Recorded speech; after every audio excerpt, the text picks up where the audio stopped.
2 months before the birds came, before the sky bent itself into a river of wings and poured 10,000 hungry mouths down onto her cabbages, Maren Hollis was on her knees in the April dirt pressing bean seeds into the ground one at a time, like she was tucking children into bed, like each one mattered, because each one did. The soil was cool that morning, still holding whatever moisture the last rain had left behind 3 weeks ago. And the light came across the valley in long gold sheets that made everything look kinder than it was. The cabin, the fence that leaned, the creek running low and brown below the rise, all of it softened by the early hour. All of it almost beautiful if you didn't know what it cost to hold. 3 years they had been on this land, Maren and Silas Hollis. 3 years of breaking sod that did not want to be broken. Hauling water from a creek that shrank every summer like it was trying to leave. Patching a roof that took every storm as a personal insult. And building something slowly, quietly, with their hands and their backs and a stubbornness that the neighbors called peculiar and Maren called necessary. They were not rich. They had never planned on rich. What they had was a half-acre garden on the south side of the cabin where the light hit longest. And that garden was not a hobby or a pastime or a nice thing to have.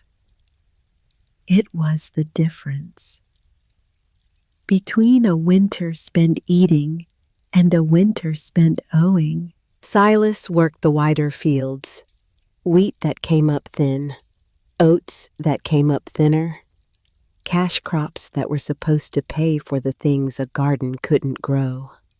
Nails, flour, coffee. Medicine when the cough came in January.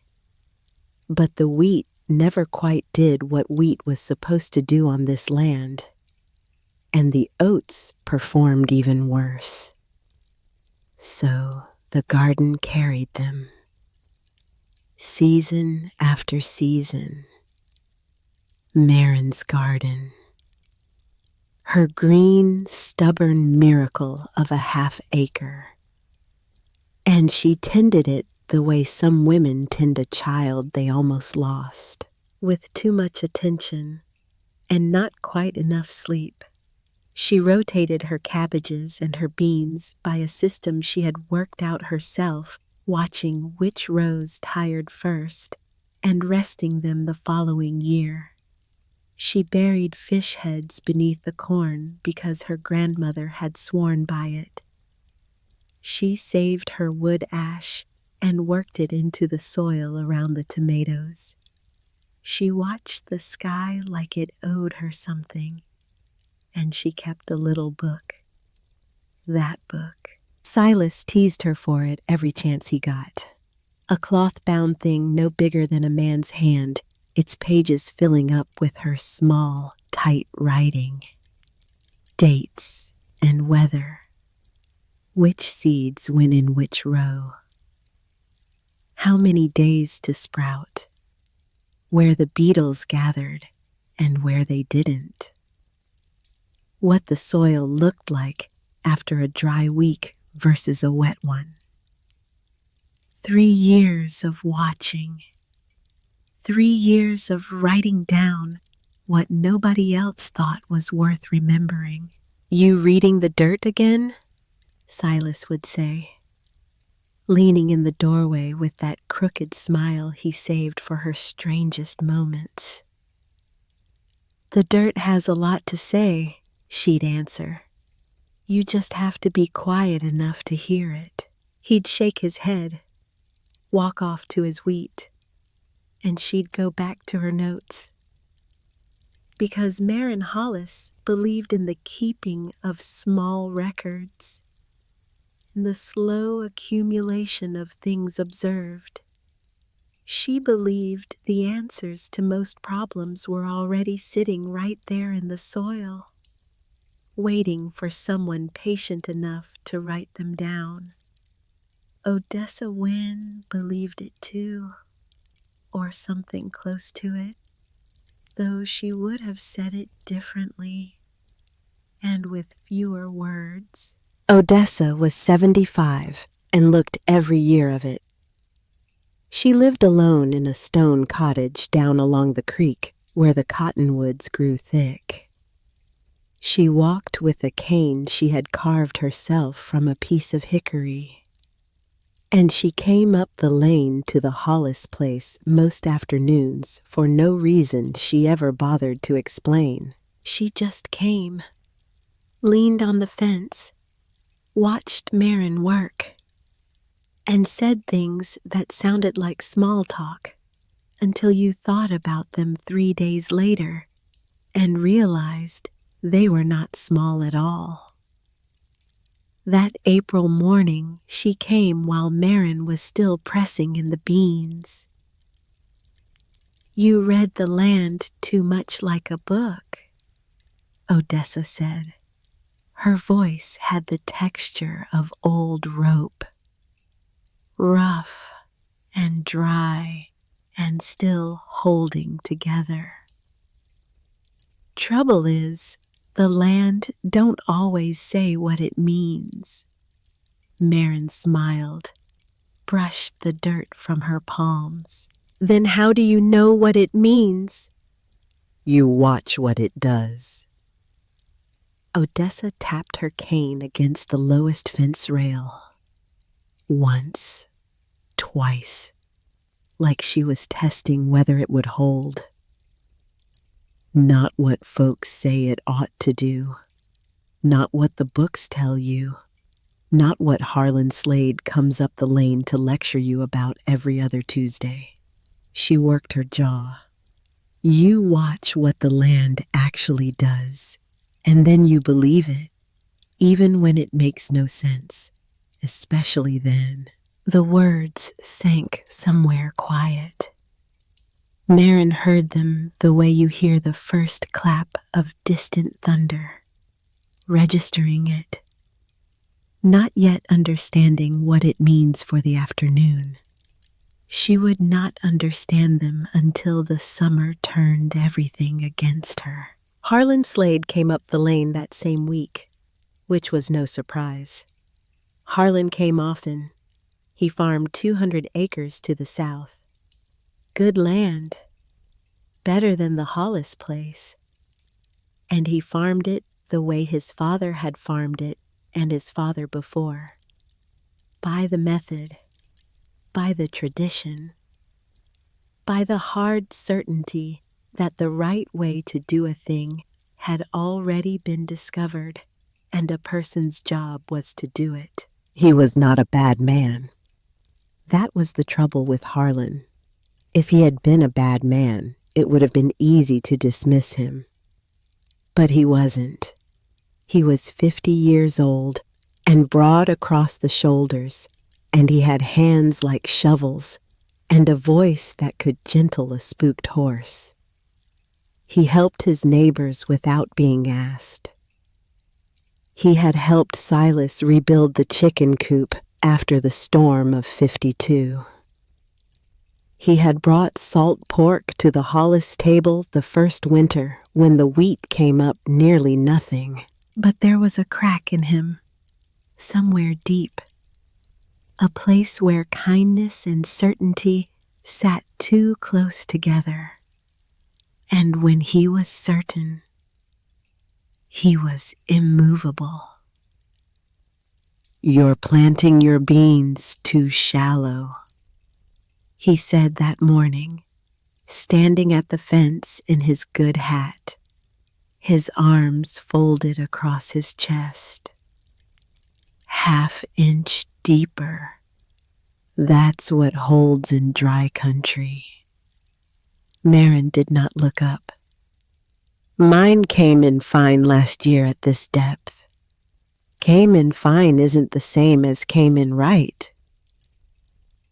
My book says different. He laughed, not meanly, but with the particular weight of a man who has lived longer and considers that sufficient evidence. Your book. Marin, I've been farming this valley 30 years. You can write down every sunrise from now to Christmas, and it won't change how a bean seed works. She pressed another bean into the dirt, gentle, firm, at the depth she had chosen. I appreciate the advice, Harlan, which meant she did not appreciate the advice. And he knew it, and she knew he knew it. And between them sat the particular silence of two stubborn people who like each other well enough to stay polite about the fact that neither one is going to budge. But then he said something else, something quieter, almost to himself, and it caught in her ear like a hook. I trusted someone else's way of doing things once. He was looking past her at something she couldn't see. Once was enough. He walked away before she could ask what he meant, and she watched him go down the lane with his straight back and his certain stride, and wondered what that sentence was carrying underneath it, because it was carrying something. She could hear the weight of it, the way you hear a board creak and know there is something heavy in the room above you. She wrote it in her book that night. Not because it was about farming, but because she had learned that the things people almost say are often more important than the things they do say. And Harlan Slade had almost said something that mattered. Corabelle Darrow came by a few days later. She lived with her husband and 2 boys on the place east of the Hollis land. The older boy was 12 and already working the fields. The younger was 7 and seemed always to be sick. A thin child with a wet cough that wouldn't settle. Corabelle carried worry for that boy the way other women carried a shawl, draped over everything, always there, always adjustable, but never removed. She was 28, pretty in a tired way, and she smiled often, which is not the same as being happy, but it was close enough that most people didn't look further. Brought you some sourdough starter. She held up a jar.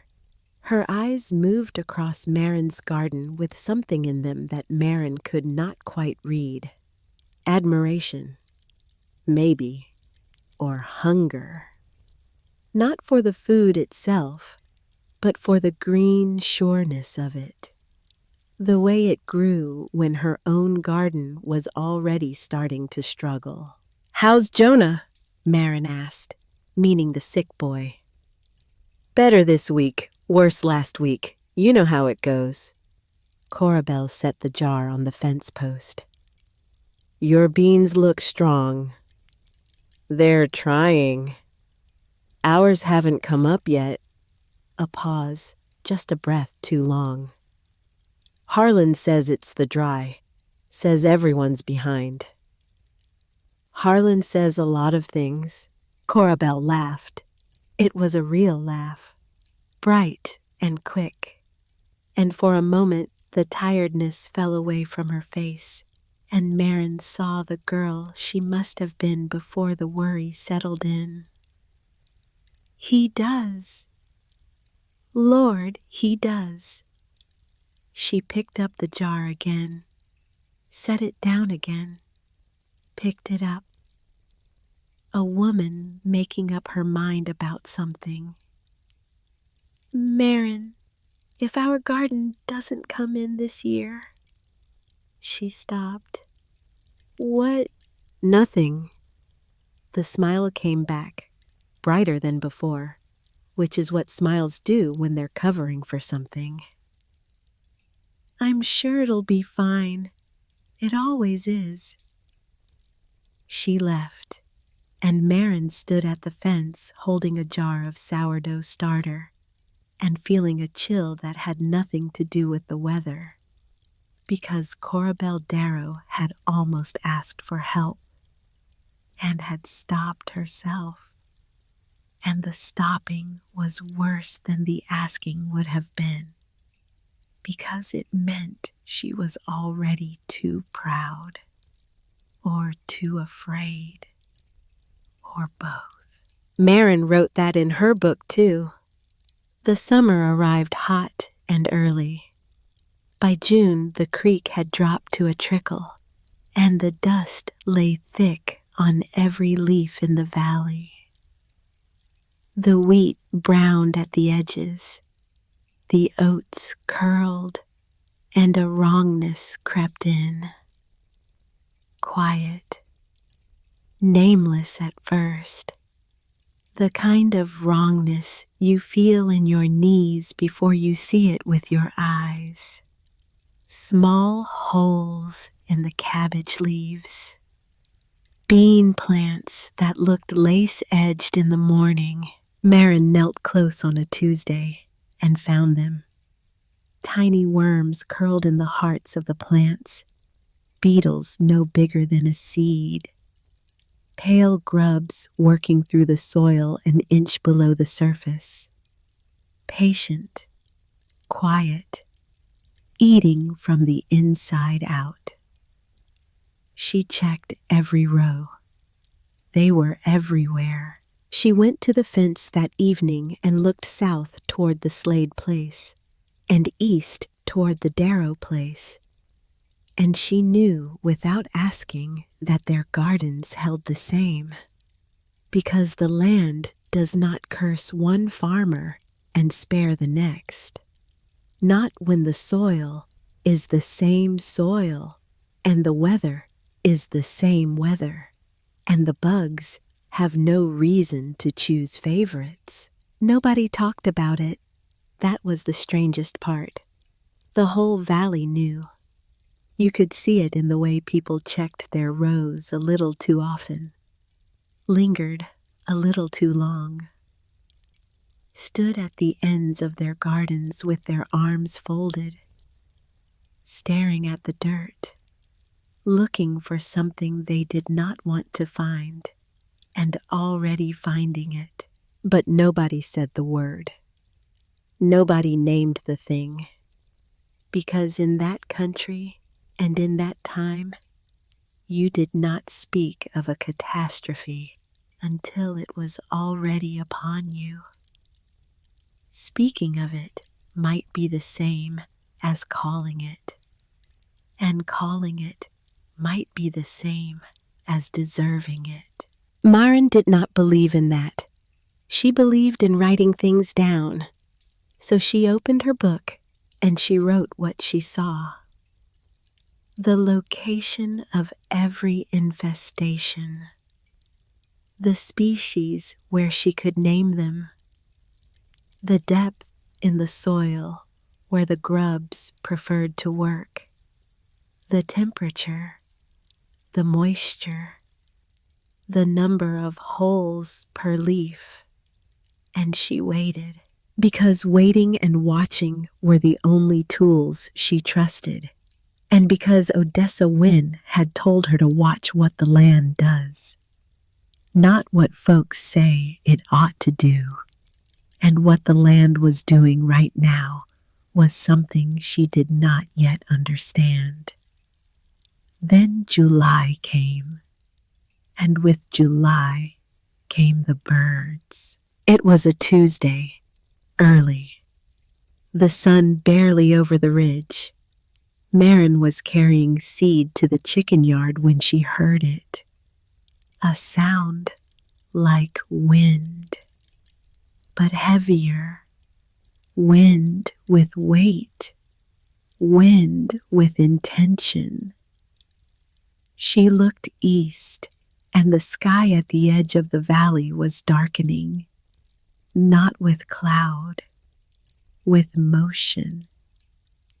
A long ribbon of gray that bent and folded and poured itself down out of the morning, like something being spilled from a bowl too large to hold it. Pigeons, wild ones, the great traveling kind, the kind her grandfather had told stories of when she was small.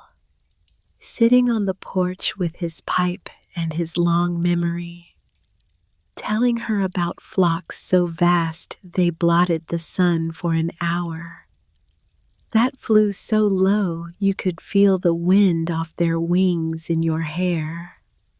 She had believed him the way children believe things, fully but not seriously. The way you believe in dragons. But here they were. They came down into her garden. Not over it, into it. Settling onto the cabbages and the bean rows and the green corn until every leaf bore a bird and the whole half-acre rippled and churned and cried out with 10,000 throats. The noise was enormous, not sharp, but deep. A rolling vibration that got into your chest and stayed there, like standing inside a church bell that would not stop ringing. And Silas came running from the barn with his face the color of old flour and his hands already reaching for the long apple pole that leaned against the fence. "We're done for." She caught his arm. The birds moved around her ankles like a gray tide. "Wait." "Wait for what? Marin, that's our winter under those birds. Look at them." She was looking. That was the thing. She was looking harder than she had ever looked at anything in her life. Because something was wrong. Or rather, something was not wrong in the way it should have been. A flock that comes to ruin a garden tears at it. She had seen it. Sparrows on the strawberries, crows in the corn. They pull, they gulp, they fight each other for the best pieces. There is a violence to it, a greed. These birds were not pulling at anything. They were walking, heads bobbing low, methodical, working at something close to the soil and along the stems, not at the leaves, not at the fruit, at something smaller, something she could not see from the fence. "They're not eating the cabbages," she said, slowly, like she was testing the sentence to see if it would hold her weight. "They're sitting on the cabbages. That's near enough." By now, the neighbors had heard the noise. Harlan Slade came up the lane on his mule. Behind him, 2 of the Darrow boys. They ranged along the fence with their hats in their hands and their mouths going. "Drive them, Silas. Drive them now. They'll have nothing left by noon." Harlan's voice cracked with the certainty of a man who has already decided what he is seeing. Because Harlan Slade did not look and then decide. He decided and then looked. And that was the difference between him and Marin. And it was the difference that would nearly break them all before the summer was done. Silas lifted the pole. Marin did not let go of his arm. "Give me till noon." "Noon." "If they're stripping it, I'll help you drive them myself. But look first. Silas, look at what they're doing." And then she did the thing that made the neighbors shout and Silas go pale and Harlan Slade call her name in a voice that was half anger and half alarm. She climbed the fence. She walked into the flock. 10,000 birds all around her, parting for her skirts and closing again behind her like water around a stone. Their wings brushing her legs, their small, bright eyes watching her without fear, because they were not afraid of her. They were not even particularly interested in her. They were busy. She knelt in the bean row, her knees in the dirt, wings beating on either side of her head, the sound enormous and close, and she watched a single pigeon at her feet. It dipped its head to a leaf she knew was riddled with worms. She had checked this leaf 2 days ago, cataloged the damage, written it in her book. 6 holes, 3 worms visible, grub damage at the stem. The bird came up with the worm in its beak, swallowed it, dipped again. A beetle, again. A pale grub plucked from the turned earth at the base of the stem. Again, again. Marin's heart did something she did not have a word for. Something between relief and terror. Because if she was right, if she was seeing what she thought she was seeing, then everything about this moment was the opposite of what it looked like. She picked the leaf the bird had just cleaned, held it up to the light. The holes were old. She knew them. She had written them down. But there were no new holes, no worm in the heart of the leaf, no grub at the base. The bird had cleaned it. "Silas," she called over the din, and her voice sounded strange even to her, thin and high and shaking with something she was not yet ready to call hope. "Put down the pole. Put it down and come see." "Marin, get out of there." "I don't think they came to take our supper." She held up the leaf, clean, scarred but clean. "I think they came to save it." He did not put down the pole right away. He stood at the fence with Harlan and the Darrow boys behind him, caught in the narrow space between everything his neighbors were shouting and the steadiness in his wife's voice. Marin watched him, and she knew this was the moment. Not the birds, not the worms. This, a man deciding whether to trust what he can see with his own eyes, or what he has always been told. Silas set the pole against the rail. He climbed over. He walked through the flock, slow, careful. The birds parting for him the way they had parted for Marin. He knelt beside her in the churning gray, and she showed him the leaf, and he picked up another one and turned it in his rough fingers and found the same thing. Old scars, no new damage, no worm left. He watched the bird at his feet take a grub, a beetle, another grub. He stood, faced the fence, faced the neighbors who had known him 3 years, and the man who had helped him build his chicken coop, and the boys who waved to him every Sunday at church. "We're letting them stay," he said. "Go on home. We're letting them stay."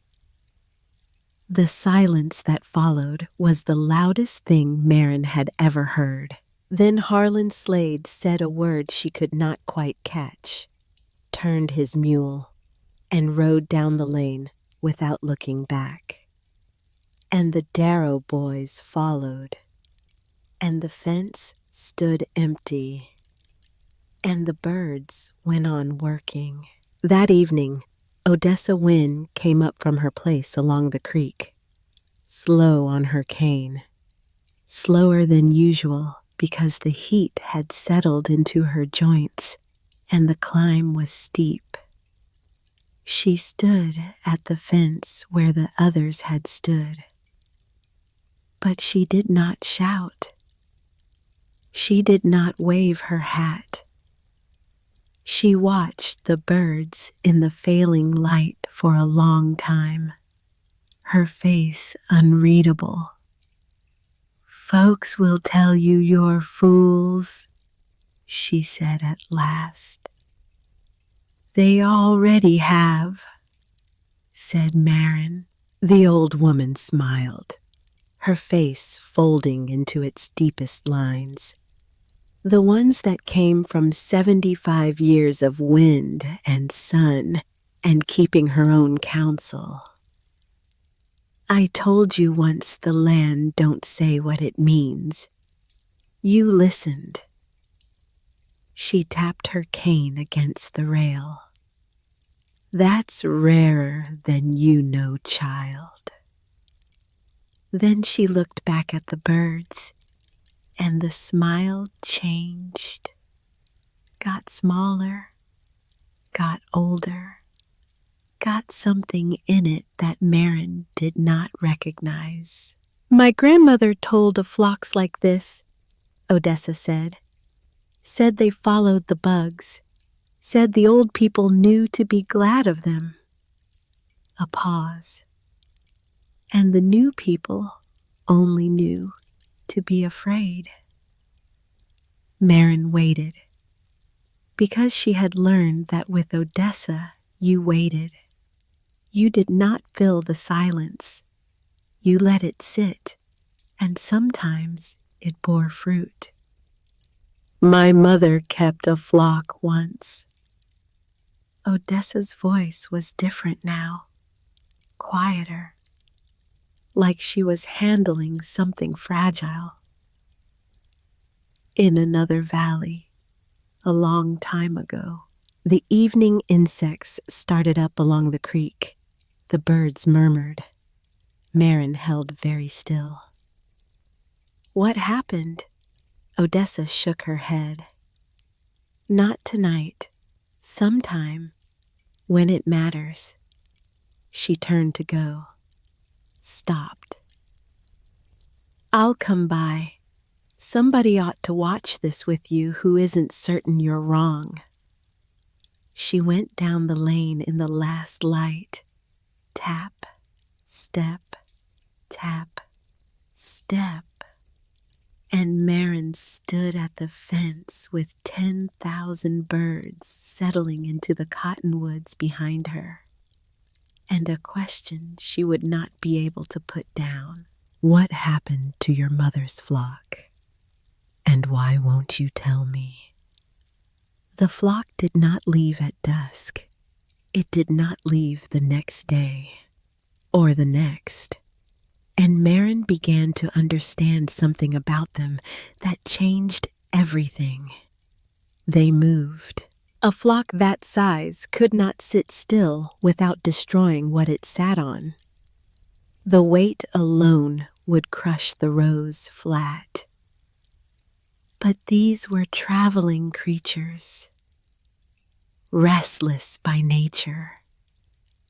They rose and shifted and resettled in waves all day long, working one corner of the garden and then lifting in a great rush of wings, wheeling, turning, and falling on another corner. The garden breathed with them, gray and then green and then gray again, like a tide coming in and going out. Marin studied this rhythm the way she studied everything, with her book open and her pencil working. And on the second morning, she had an idea that made Silas look at her sideways. If they move on their own, she said, then maybe they can be moved where I want them. You want to herd wild pigeons. I want to give them reasons to walk the way I'd walk them. She started with water. The creek was low and the birds were thirsty, and a thirsty creature will go where the water is. So she and Silas dug out every shallow vessel they owned. Pie tins, a cracked wash basin, the bottom half of the butter churn, an old tin plate. They set them along the garden's edges and down the center paths and filled them each morning from the rain barrel. By the third day, the pigeons had found them, and Marin watched with a quiet satisfaction that she kept off her face. Because satisfaction was dangerous.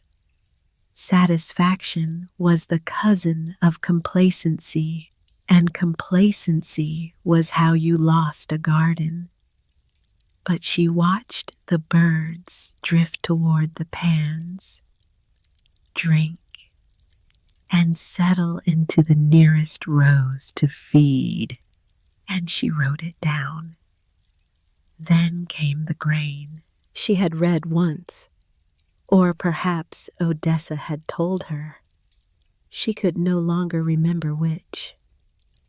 That you cannot drive a thing half so well as you can lead it. So instead of chasing the birds away from a row, she wanted to rest. She laid a thin trail of cracked corn leading away from it, and into the row she wanted worked next. The birds followed the corn like children following a fiddler, and where they walked, they worked. It became a kind of dance, those long, hot days in July. Marin would rise before light, study the garden. Which rows showed fresh damage, which had been cleaned, where the worms were thickest in the cool dawn soil. Then she would set her water pans and lay her grain trails, and through the day she would tend them, refilling, rescattering, nudging the great gray tide this way and that. Silas learned it alongside her. He who had reached for the pole that first morning now moved through the flock with a gentleness that surprised her, murmuring to the birds, stepping careful among them, his big hands trailing corn. He did not talk about it much. Silas was not a talking man. 3 hard years had made him quieter than he'd started. But she'd catch him at the fence at dusk, just watching, his work done, a half smile on his weathered face, and she'd know that something in him had loosened, some tight thing that dry country puts into a man's chest. Just a little, just enough to let the air back in. They came 1,000 miles, maybe, he said one evening, from somewhere up north, going somewhere down south. And of all the fields in all this country, they stopped in ours. Feels like being chosen. Feels like luck, said Marin, who did not entirely believe it was luck and did not entirely believe it wasn't. The neighbors did not understand it. They came by, some of them, and stood at the fence and shook their heads. Harlan Slade declared to anyone who would listen that the Mercers, the Hollises, whatever their name was, had lost their reason entirely. The Darrow boys made a joke of it, started calling Silas the Pigeon King, and the name traveled from fence to fence and pew to pew, and for a while it was not a kind name. At the church social, a woman asked Marin, with the particular sweetness that some people use when they are enjoying someone else's misfortune, whether she had taken to farming birds instead of beans. Marin smiled. "I'm farming both," she said, and let the woman make of that what she would. But Odessa came, as she had promised. She came most evenings, slow on her cane, and she sat on an upturned crate at the garden's edge and watched the birds work in the long gold light. She did not say much. That was the gift of her. She did not need to fill the quiet with opinions. Now and then she pointed with her cane at something Marin had missed. A corner gone too long without birds. A pan run dry. A row the flock had been avoiding for reasons Marin couldn't see until she knelt and found the soil compacted hard from too many small feet. Once Odessa said, "The old people knew the birds and the bugs were part of the same story. One calls and the other answers. That's not luck. That's just the way the land talks when nobody's interrupting." Then she said nothing more for an hour, and that was company enough. In the evenings, Marin wrote in her book. She wrote the date and the weather, where the worms were thick and where they were gone, how many pans and where, how much corn and along which rows. She wrote that the bean leaves showing fresh holes had dropped from nearly every plant to scarcely 1 in 20. She wrote, on the 9th night, in a hand that shook a little with something she would not yet call hope, "The garden is greener than it was before they came." It was true, and it went on being true. And that was the wonder of it. The kind of wonder that sits in your chest like a warm stone and makes you afraid to look at it too directly. Because wonderful things in hard country do not always last.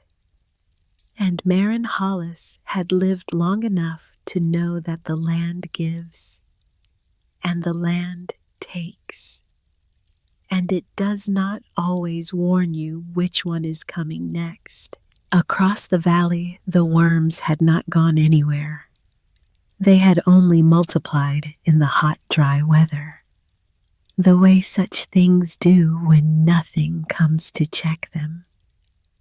On the Slade place, the cabbages began to fail first, the great green heads softening, riddled through, the hearts of them gone to pulp.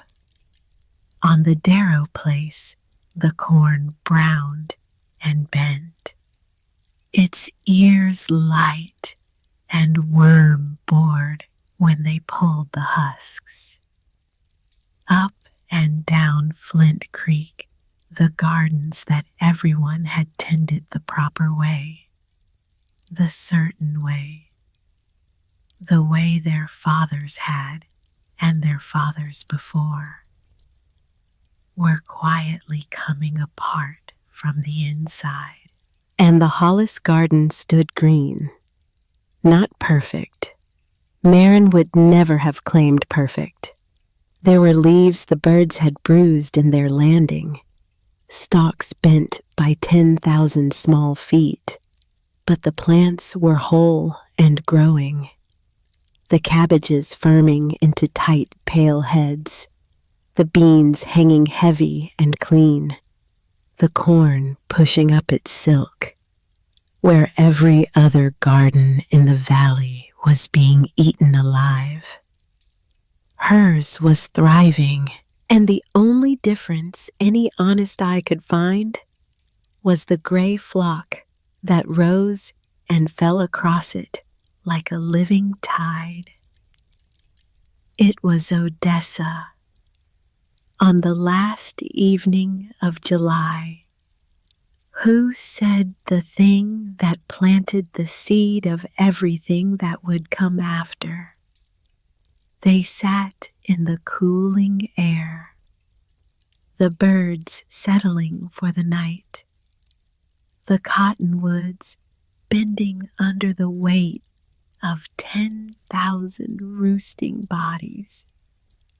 The sound of it like rain on a roof that never stopped. "I told you my mother kept a flock once," Odessa said. She was not looking at Marin. She was looking at the birds, and her face in the last light was the face of a woman looking backward across a distance she had spent a lifetime trying not to cross. "You did." "She had a garden like yours, only garden that survived the summer. The bugs took everything else." Odessa worked her jaw. She was smart. Lord, she was smart. Smarter than most people wanted a woman to be in those days. A pause. Smarter than she was kind, which is a dangerous thing to be. Marin waited. The folks in her valley did what folks do, got scared, got angry, blamed her, said the birds brought the sickness. Same story you're hearing now. Odessa tapped her cane. She held them off, kept her garden, kept her flock. And when the harvest came in, she had the only food in the valley. The crickets sang along the creek. Somewhere a nighthawk called. "What did she do with it?" Marin asked, though she could feel the answer already. Feel it the way you feel a cold front coming in your joints before you see the sky change. Odessa was quiet a long time. "That's for another night," she said finally, and her voice was tired. Not the tired of a long day, the tired of a long life. "You've got enough to carry without my mother's story on top of it. But I'll say this." She turned and looked at Marin, and in her eyes was something that Marin would not forget. A fierceness, a pleading, both at the same time.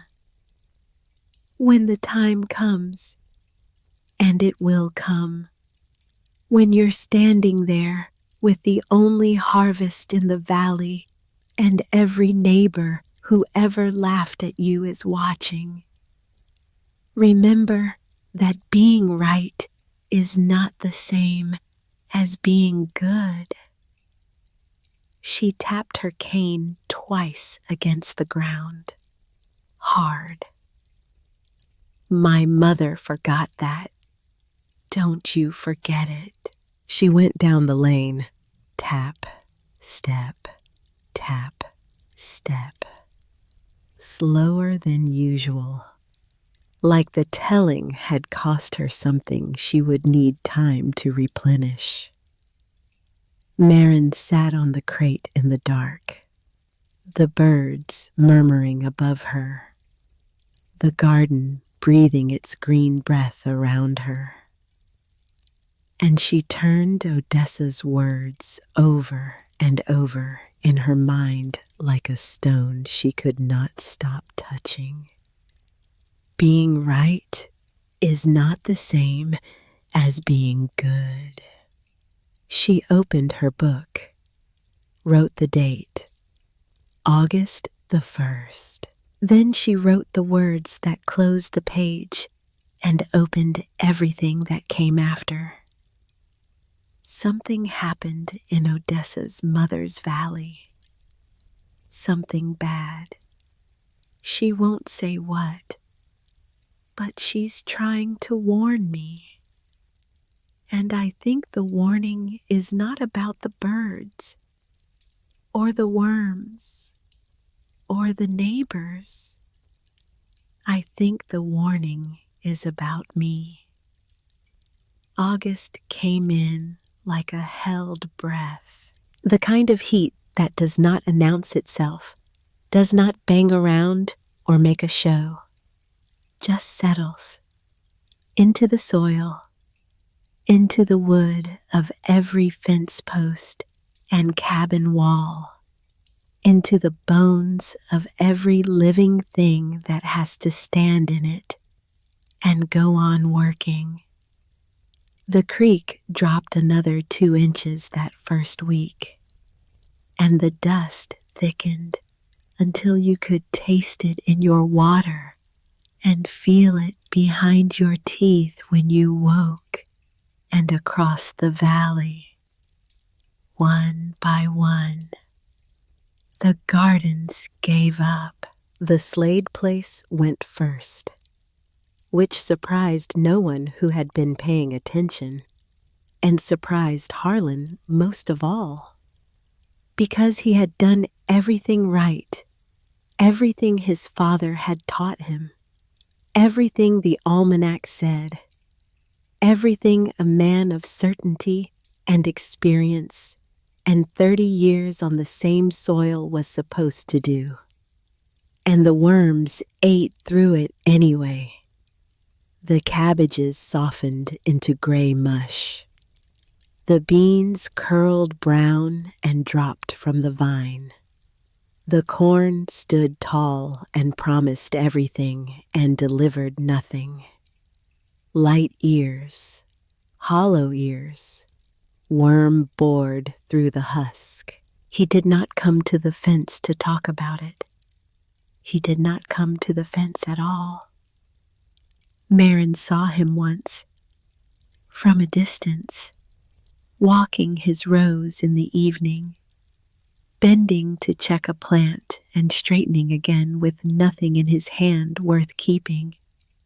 And something in the way he moved, the stiffness of it, the careful way he held his shoulders, made her look away. Because that was the posture of a man trying very hard not to break, and watching it felt like trespass. The Darrow place followed a week behind. Corabel's husband pulled the last of their bean crop in the 2nd week of August and threw it on the compost pile. Not worth the picking. Corabel came by the Hollis fence the next day. She did not bring sourdough starter this time. She stood with her hands in her apron and looked at Marin's garden, the green of it, the alive of it, and her face did something complicated. "Jonah's cough is worse," she said. "The heat doesn't help." "Bring him by. I've got honey and some mint that might ease it." Corabelle nodded, did not move. Your garden looks good, Marin. It's holding. It's more than holding. A pause, her eyes tracking the birds. The great gray mass of them shifting through the bean rows like a living fog. Ours is gone, all of it, every last head of cabbage. The worms took them from the inside and we didn't even see it until... She stopped, swallowed. I'm sorry, Marin said, and meant it, and knew that meaning it was not the same as fixing it. Don't be sorry. Corabelle's voice was strange, tight, like she was holding something behind her teeth with effort. Just be careful. People are talking. People have been talking since July. Not like this. Corabelle glanced down the lane. A quick look. Nervous. Not like they're talking now. She left, and Marin stood at the fence, and the word careful sat in her chest like a small, cold stone. The talk had changed. She felt it the way you feel a shift in the wind before you see the trees bend. At the store on Saturday, conversation didn't just slow when she walked in. It stopped. Cut off clean like a thread snipped with scissors. And the silence that replaced it had a texture to it, a thickness. Like everyone in the room was holding the same thought, and nobody wanted to be the first to let it out.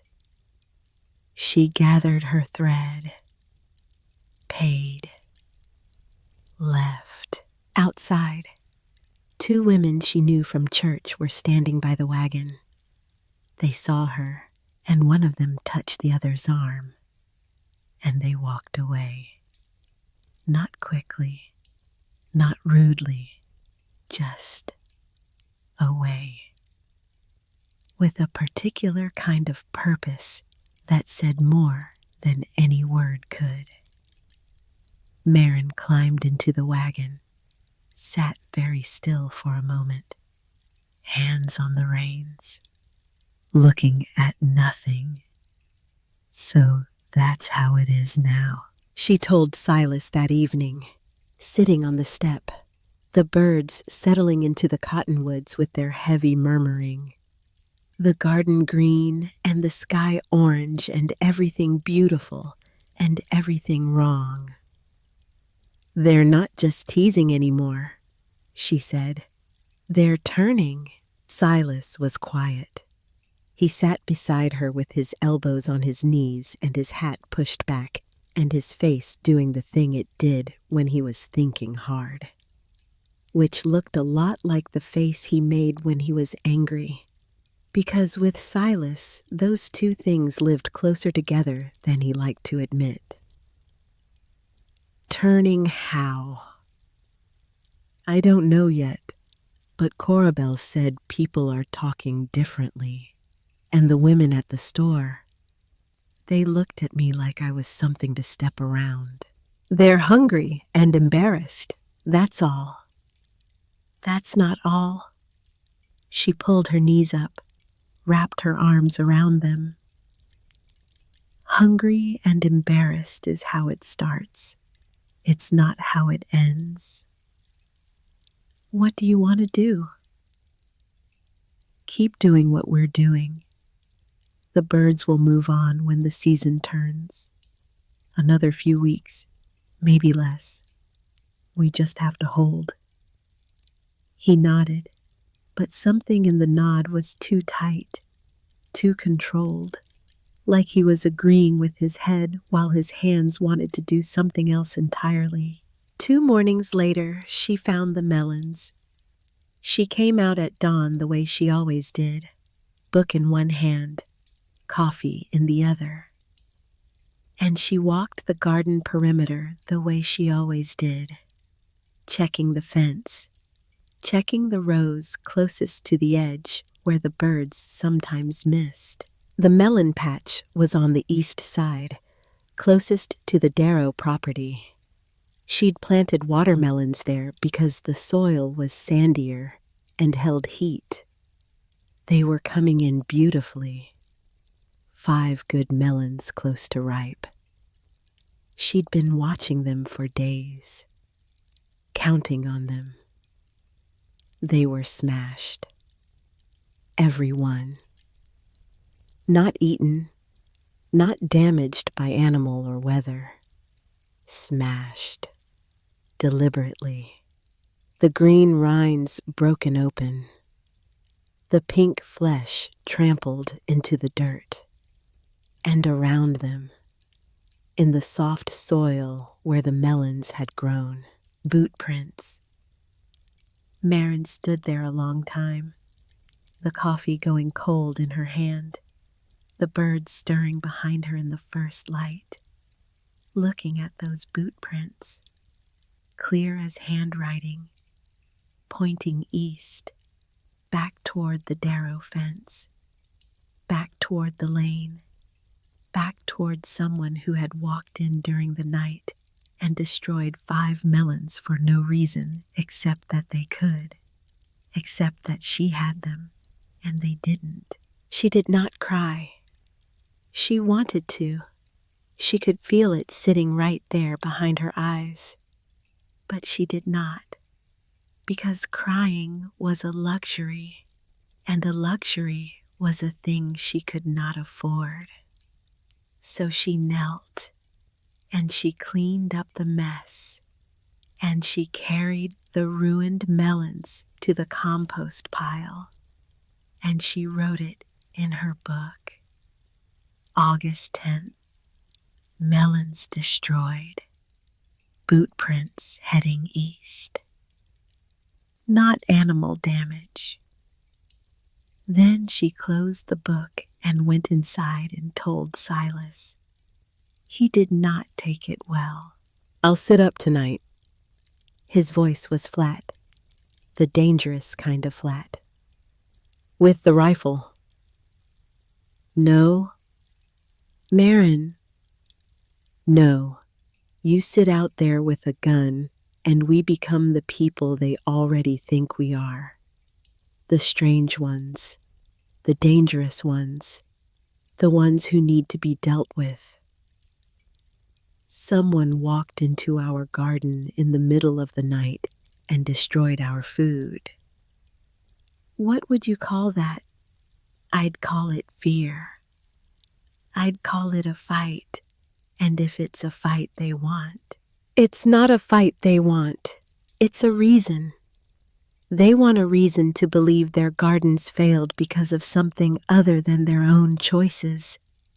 And if you sit out there with a rifle, you give them that reason. He stood at the window, looking out at the garden. The birds just beginning to stir. The green rose catching the first light. His reflection in the glass was hard, set, the face of a man who had spent 3 years being quiet and careful and good and was running out of patience for all 3. So we just let them. We let them be afraid, and we don't become the thing they're afraid of. That's not a plan. That's just taking it. Sometimes taking it is the plan. He turned from the window, looked at her, and she saw it then. The thing she had been afraid of seeing. Not anger. Something worse. Distance. The particular withdrawal of a man who has decided that his wife is wrong and does not have the fight in him to say so, and does not have the agreement in him to pretend. "I'm going to the field," he said, and he went, and the door closed. Not hard, not soft, just closed. The way a door closes when there is nothing left to say on either side of it. That was the beginning of the silence. It lasted 6 days, which does not sound like a long time until you have spent 6 days working beside a person you love who will not look at you, will not speak except in the necessary words. Pass the salt. Rain's coming. Gate needs fixing. The words of function. The words of machinery. Every warmth stripped out. He worked the garden beside her, filled the water pans, laid the corn trails, moved through the flock with the same gentleness as before. Because Silas was not the kind of man who took his anger out on an innocent creature. He saved it for Marin, or rather, he saved the absence of himself, which was worse. She knew he was not wrong. That was the part that ate at her, sitting out there at night, watching, protecting what was theirs. It was reasonable. It was what any husband in the valley would do. And she had told him no, not because he was wrong, but because she was afraid of what rightness would cost them. And she could not explain that in a way that sounded like anything other than weakness. So she stopped trying. And they moved through the days like two people sharing a house and a garden and a flock of 10,000 birds and nothing else.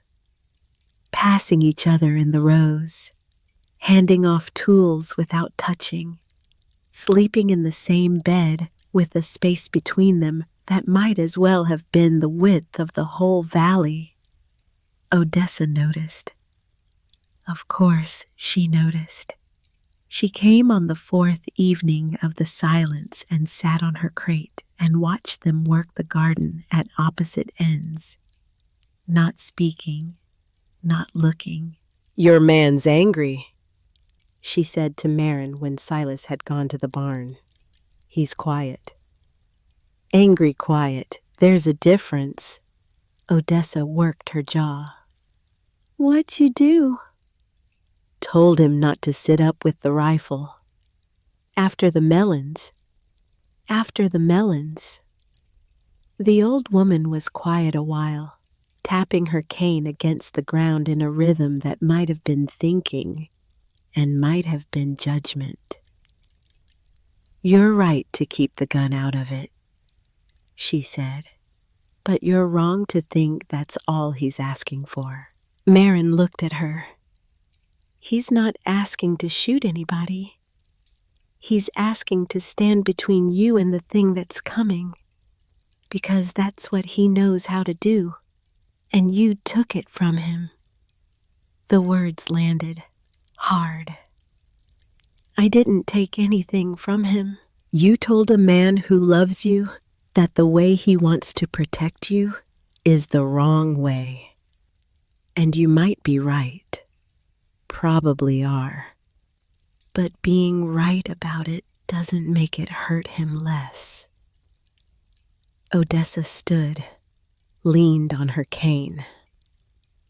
"My mother was right about most things too. It was the loneliest rightness you ever saw." She went down the lane, and Marin sat in the garden alone. And for the first time all summer, she did not open her book, because she did not want to write down what she was feeling. because writing it down would make it real.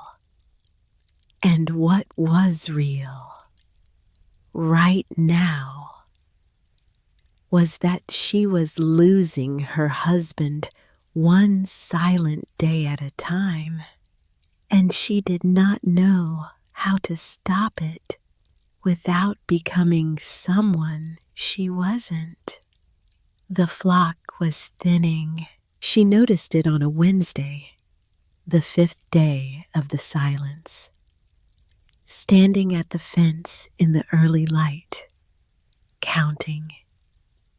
She did not actually count 10,000 birds. Nobody could, but she knew the shape of the flock, the weight of it, the way it sounded when it rose.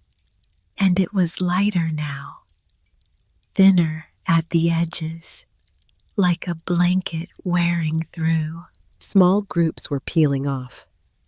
She'd see them in the afternoon, 100 birds, 200, lifting away from the main body and wheeling south, following something she couldn't see, some compass in their blood that said the season was turning and the long road south was waiting, and it was time to go. She told herself it was nothing. She wrote it in her book, and the writing made it real. August 14th. Flock smaller this morning. They feel the season. If they leave before the harvest. She did not finish the sentence. Could not finish it. Because finishing it meant admitting that the thing holding her garden together was not hers to keep, had never been hers to keep, and was already leaving. The cabbages needed 3 more weeks to head fully. The corn needed the same to fill. The beans were close, but not gathered. Everything hung in a balance between a flock that wanted to go and a harvest that was not ready, and a valley that was turning against her, and a husband who would not speak. And she could not control any of it. Not a single piece. Then the wind came, hot, hard, out of the southwest, the kind of wind that doesn't blow so much as push, like a hand laid flat against the valley and pressing down. It stripped the moisture from everything, sent the dust rolling in brown waves across the creek, bent the corn stalks, rattled the cabin windows, went on and on, day after day. The birds hated it. They did not like to feed in it, did not like to settle. The wind pushed them up and held them there, wheeling and crying overhead in great restless circles, while below them, in the soil, the worms went on working, unbothered, patient, eating what the birds had spent 6 weeks cleaning. For 2 full days, the flock spent more time aloft than down, and Marin stood at her fence with her hair whipping loose and her apron snapping, and watched fresh holes appear in leaves that had been cleaned the day before. The balance was tipping. She could feel it tip, and she did not know how to write it.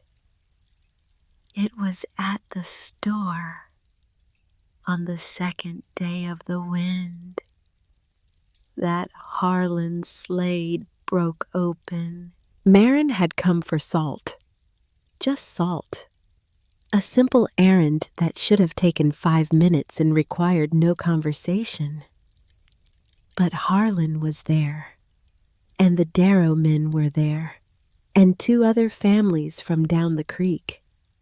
And the room was small and hot, and the wind was howling outside, and everyone was angry at the weather, and the worms, and the failing gardens, and the unfairness of a world that punishes careful people for being careful. She saw Harlan see her, saw his jaw tighten, saw the decision form in his face before the words came out.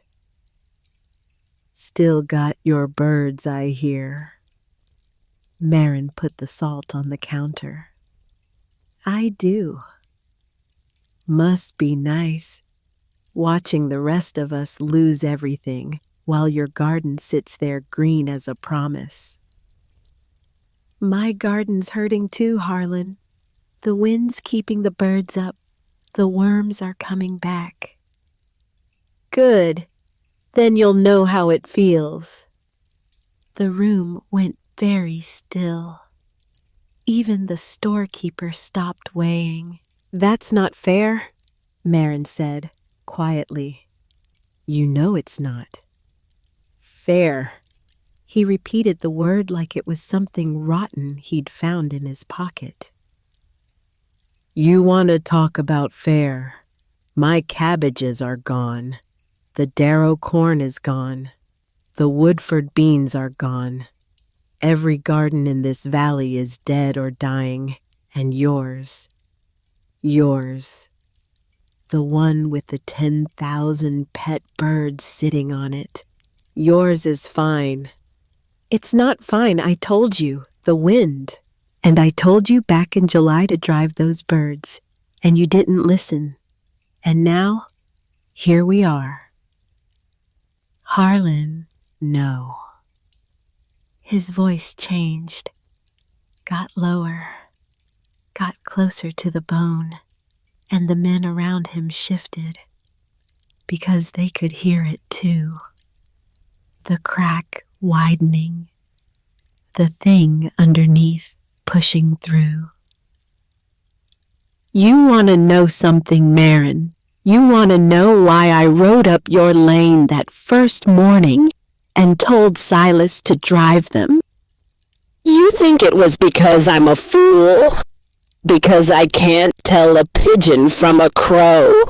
Because I've been farming 30 years and don't know what a worm looks like? He stepped closer, and his face was not angry anymore. It was something else entirely. I had a wife before this one, Lenora. The name came out like it cost him something, like he had been keeping it in a locked room and someone had just broken the door. We had a baby girl, born in November of '54, and a neighbor, a good neighbor, a man I trusted, told me the harvest would carry us through, told me not to worry, told me we had enough. The room was so quiet, Marin could hear the wind finding the cracks in the walls. We didn't have enough. Harlan's voice was barely above a whisper now, and in that whisper was something Marin recognized, because she had heard it before, in Odessa's voice, in Silas's silence. The sound a person makes when they are speaking from the one place in themselves they have sworn never to go back to. Lenora and the baby. They didn't survive that winter. Something inside Marin's chest went very still. So when I see something I don't understand, something strange in someone's garden, something that doesn't make sense to me, I don't wait. I don't watch. I don't write it in a book. I act. Because Waiting is what killed them. Trusting is what killed them. And I will not. I will not stand by and watch it happen to this valley. He stopped, breathing hard, his hands shaking at his sides, and the room looked at him and looked at Marin, and nobody knew what to say, because there is no argument against a dead wife and a dead child. There is no logic that answers that kind of grief. You can be right about every single fact and still be standing on the wrong side of a man's worst memory. Marin paid for the salt, her hands steady, her voice level. I'm sorry about Lenora, she said. I'm sorry about your girl. I didn't know. Nobody knows. Nobody needed to know. You're right that waiting can cost you everything. I believe that. But Harlan. She held the salt against her chest like a small shield. Driving the birds won't bring them back, and it won't save your garden. It'll only take away the one garden in this valley that's still alive. She left, got into the wagon, sat there with the salt in her lap and her hands shaking now that no one could see, shaking badly, because she understood something she had not understood before, something that changed every single thing about this summer and these neighbors and this valley. Harlan Slade was not a bully. He was not a fool. He was not a man who hated her or envied her or wanted her to fail. He was a man who had buried his family because he trusted when he should have acted. And he had spent every year since then making sure he never trusted anything again. And her garden, her strange, impossible, thriving garden with its 10,000 unexplainable birds. It asked him to trust. It asked him to wait. It asked him to do the one thing he had sworn on his daughter's grave he would never do again. And he couldn't. She told Silas that night, the wind still blowing, the silence between them 5 days old and aching. She told him what Harlan had said at the store, about Lenora, about the baby. She told him because it mattered, and because she needed him to understand why she was asking what she was asking, and because she missed his voice and was desperate enough to use a dead man's grief to bring it back. Silas listened, standing at the window, his back to her, the lamp throwing his shadow long across the floor. When she finished, he was quiet a long time. "That doesn't excuse the melons," he said. "I'm not saying it does. And it doesn't excuse what's coming, because something is coming, Marin. You can feel it. I can feel it. He's going to push this, and the valley's going to push with him, and we need to be ready. We need to be kind. Kind doesn't stop a mob, and a rifle doesn't stop a grieving man." He turned from the window, and for the first time in 5 days, he looked at her. Really looked. Not past her, not through her, at her. And what she saw in his face was not agreement. It was something harder earned than that. It was the recognition that they were both right and both wrong, and neither of them could fix this alone. He did not say he was sorry. She did not say it either. There would be time for that, or there wouldn't. But something in the silence shifted, got thinner, not gone, but thinner, like a wall going from stone to glass.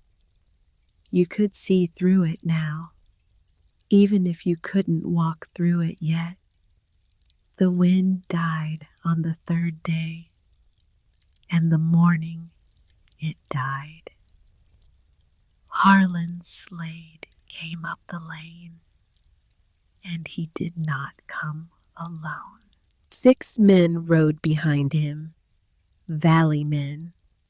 Men the Hollises had helped at harvest and sat beside in church and borrowed tools from and lent tools to. Men whose children played with the Darrow boys and whose wives had brought casseroles when Marin was sick in the winter of '55. Good men, ordinary men, made dangerous by the single worst combination that country could produce: hunger and certainty. They reined up at the fence. Harlan sat his mule and looked out over the garden. Still green, battered by the wind, but green. The flock thin and restless above it, already half gone to the migration. And his face. His face was the face of a man who has made a decision and intends to see it through.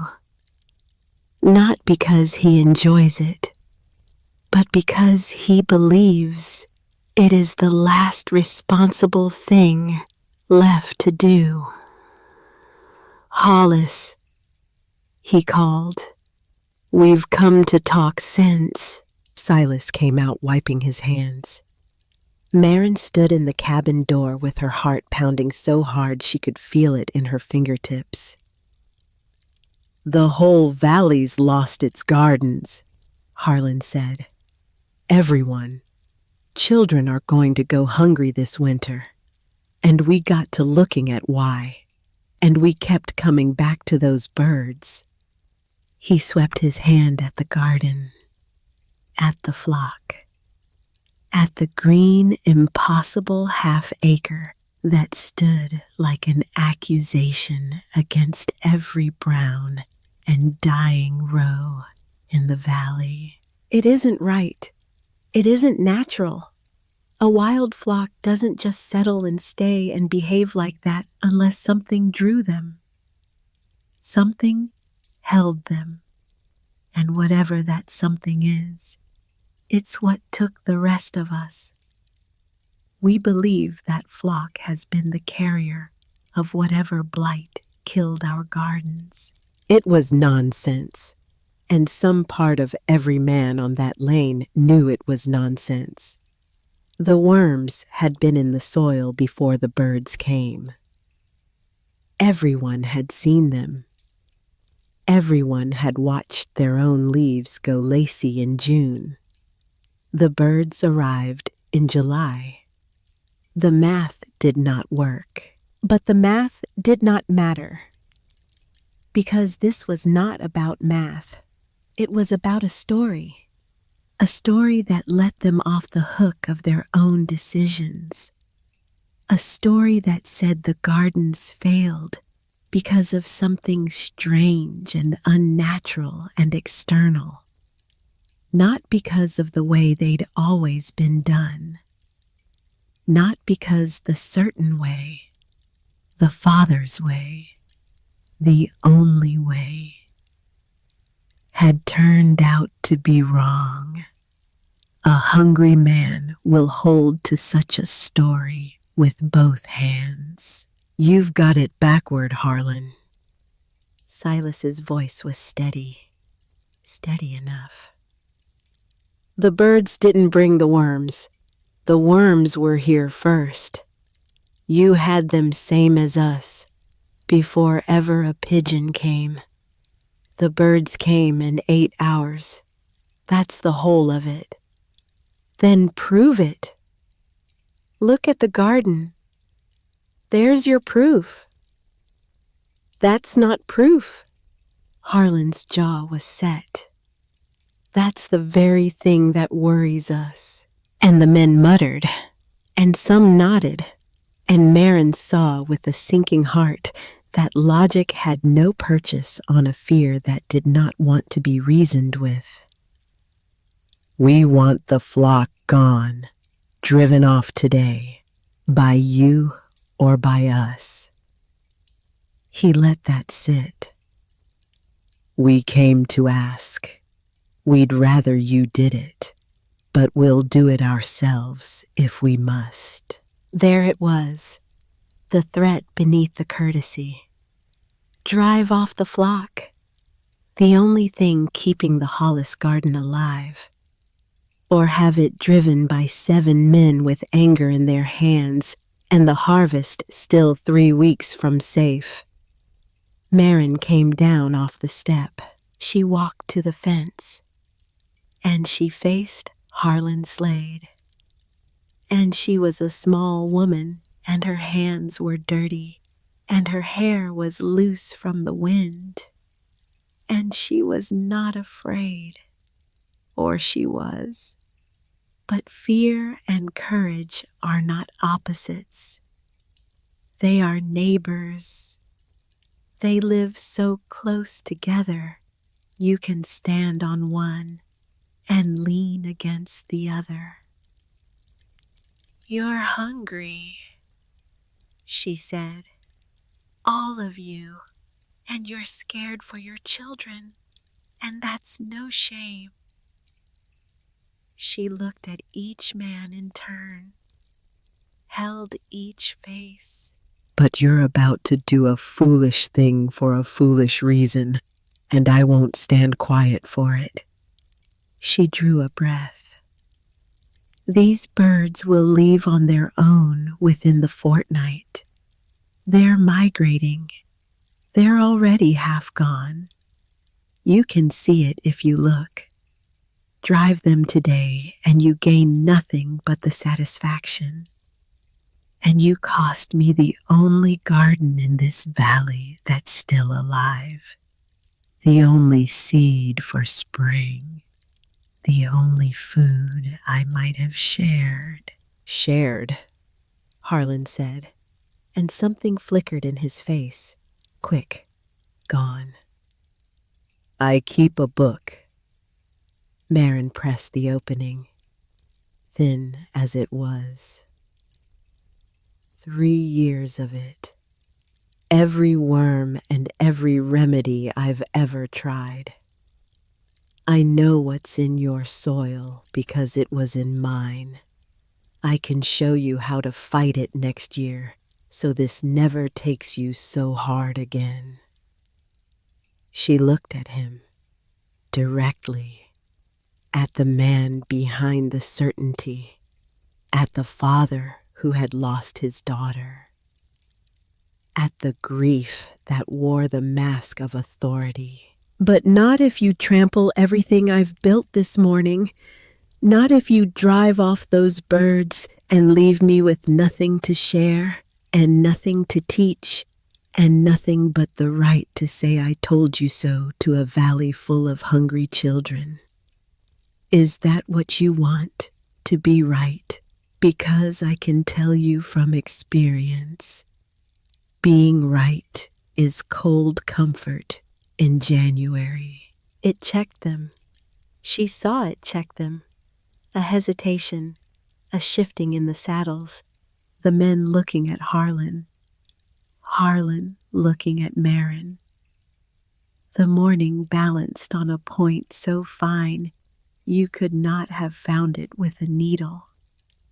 And then a boy came riding up the lane, hard, pounding, shouting something that scattered every other thought in the valley like a stone thrown into a flock of birds. The youngest Darrow, 10 years old, riding bareback with his face white and his voice cracking. Fire at the Slade place, the dry grass behind the barn. The wind pushed it and it's running. It's heading for the corn cribs. The men wheeled their mounts, every one of them. The argument forgotten, the birds forgotten, the garden forgotten. Because fire in dry country is not a debate. It is not a thing you think about. It is a thing you ride toward as fast as your horse can carry you. Harlan's face went gray. Everything he had left, the seed corn cribbed against winter, the barn, the house, his second chance at a life that had already burned once before. All of it standing in the path of a fire that cared nothing for blame or birds or who was right about the worms.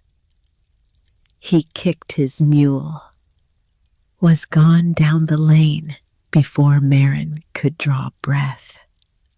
And in the confusion, in the shouting, and the bolting horses, and the dust kicked up by hooves, the flock rose. All of it, 10,000 birds lifting in one vast sheet, like a gray blanket pulled from the earth by an invisible hand. The sound of it enormous, a thunder that went up instead of coming down. And they wheeled, once, high over the garden, high over the valley, and then they streamed south, a great gray river pouring itself over the ridge and gone, gone. Marin watched them go, watched the last trailing edge of the flock disappear over the trees, and the garden below her was suddenly just a garden, green and quiet and terribly still, and the sky above it was just a sky. And the birds that had come 1,000 miles to save her half-acre were flying south toward wherever birds go when the clock in their blood says it is time. She did not stand there long. There was no time. The fire. They came back from the Slade place close to midnight. All of them, Marin and Silas, the Darrows, the Woodfords, every family along Flint Creek. They had fought it together, side by side, beating the flames with wet sacks, digging a fire break in the dark, passing buckets from a creek that barely had water to give. Marin beside Harlan, digging where he dug, her hands raw, her lungs full of smoke, and his hands beside hers, not speaking, not needing to, because fire does not care who you were angry at this morning. Oh, fire only cares whether you dig. Oh. The seed corn was saved. The barn stood. The house stood. And in the desperate work of it, in the smoke and the sweat and the aching arms, the morning's quarrel had been set down. Not forgiven, not forgotten, just set down. The way you set down a heavy thing when both hands are needed for something more urgent. They drove home in the dark, Silas at the reins, Marin beside him, smelling of smoke, her arms shaking with fatigue. The lane quiet, the cottonwoods quiet, everything quiet in the way things are quiet after a disaster has passed close enough to touch you, but not close enough to take you. The garden by moonlight was a pale, strange thing, still green, still standing, but empty. No murmur from the trees, no gray shapes moving in the rows, no sound of 10,000 wings settling for the night. Marin climbed down from the wagon, walked to the fence, put her hands on the rail. I wrote in my book that we'd eat this winter. Her voice cracked. She did not care. There was no one to be strong for, no neighbor watching, no husband she needed to convince. Just herself and the empty garden and the gone birds. I wrote it down. I should never have written it down. Silas came up behind her, and for the first time in 6 days, he touched her, his arm around her shoulders, heavy, smelling of smoke, his body tired in a way that went deeper than muscle, and she leaned into him because she was tired too, tired of being strong, tired of being right, tired of watching and waiting and writing and holding everything together with her bare hands. "We did right by them," he said, his voice rough. "However it comes out, we didn't drive them. We were good to a strange thing that came to us." He held her in the dark. "That counts," he said. "Even if no one ever knows it, that counts." She turned into him, pressed her face into his shoulder, felt his arms close around her, and she did not know if this was forgiveness or surrender, or just two people too empty to carry the weight of their own stubbornness one more hour. It didn't matter which. It was enough. They stood at the fence, together, in the dark, the garden stretching out in front of them, the trees empty, the sky wide and clear and holding nothing but stars. And somewhere south, 1,000 miles south by now, 10,000 birds were following a road that no map had ever drawn. And Marin Hollis, standing in the ruins of the best plan she had ever made, did not know yet that the birds had never been the point, that the thing that would save this valley was not in the sky.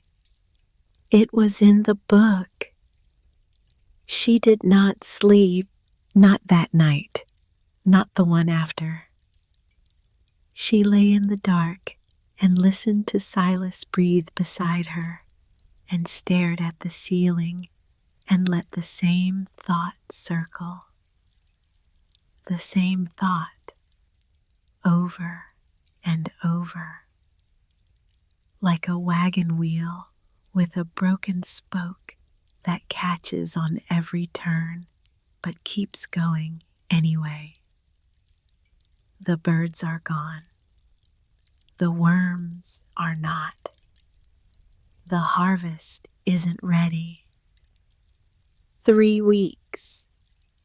I needed 3 more weeks. She got up before the sky had any color in it, lit the lamp, sat at the table with her book open, and she did the only thing she knew how to do when everything was falling.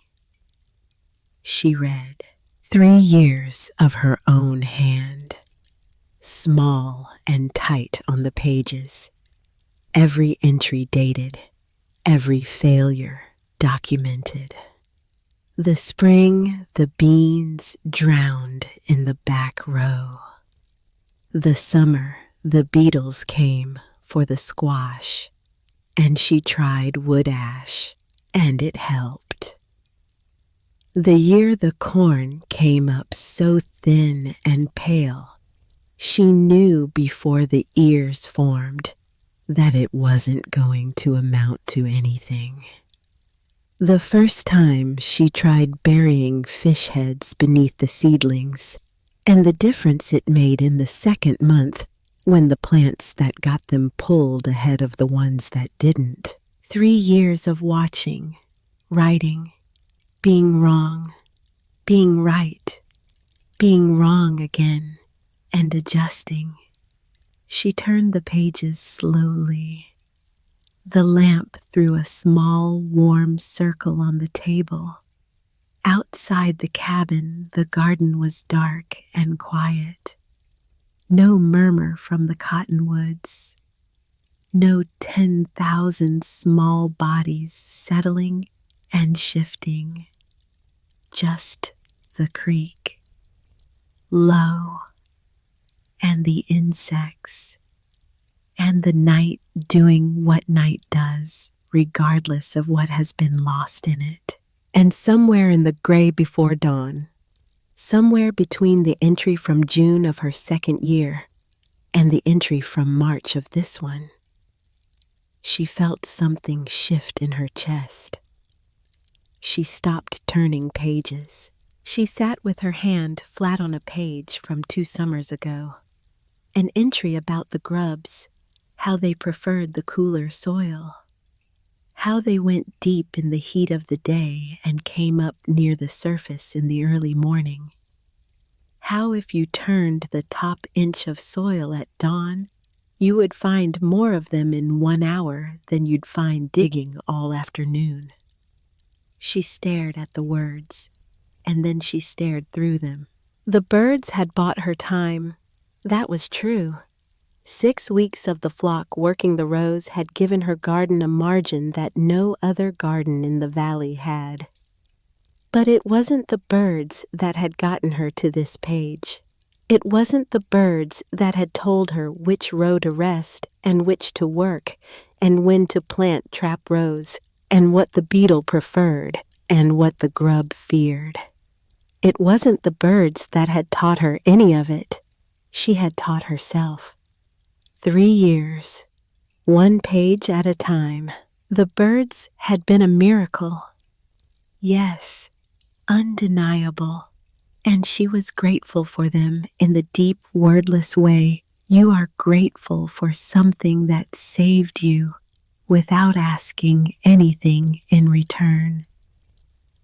But the miracle was already gone, and the harvest was still 3 weeks from safe, and the valley was still full of people who would go hungry this winter. And she had a book. She stood up, closed it, held it against her chest with both hands. The way you hold something you have just realized the value of. Then she went to the bedroom doorway and said his name. Silas.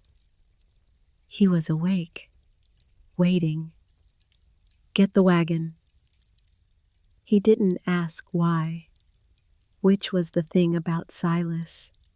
At his best, when the silence had finally broken and the air was clear between them again, he trusted her the way she trusted her book, completely, without needing to understand every page. He got up, got the wagon, but before she left, before she climbed onto the seat, and took the reins and pointed the horse south toward the Slade place. Odessa came up the lane, slow, slower than usual, the cane taking more of her weight than it did in summer. The morning's cold enough now to get into her joints and stay there. Her face in the early light was the face of a woman who had not slept either, and who had something she had been carrying a long time that she was finally ready to put down. "I saw your lamp," Odessa said. "Last night, hours of it. Couldn't sleep." "No, I don't imagine you could." She came to the fence, stood looking at the garden, at the empty trees, at the place where 10,000 birds had been and were not anymore. And something in her face was so old and so tired and so precisely sad that Marin felt the question she had been holding since July rise up in her throat without her permission. "Odessa, what happened in your mother's valley?" The old woman did not answer right away. She tapped her cane against the ground. Once, twice, like she was testing whether the earth would hold what she was about to set on it. "Her name was Josephine," Odessa said. "She was about your age when it happened, maybe a little older, 35, 36. A woman who kept records and watched her soil and drove her neighbors half to crazy with how particular she was about the way she farmed." A breath, a small, hard sound that might have been a laugh. "Sound familiar?" "A little. She had a flock come to her too. Different valley, Colorado country, the drought of 1831. Everything in the valley failed, every garden, every row, except hers." Odessa's voice was even, practiced, the voice of someone who has rehearsed a story so many times that the rehearsal itself has become a kind of armor. "She kept the birds.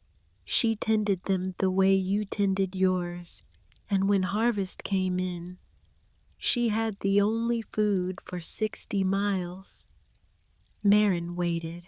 The neighbors came to her, the way neighbors do, afraid, and not very kind about it, the way people are when they're ashamed of needing something."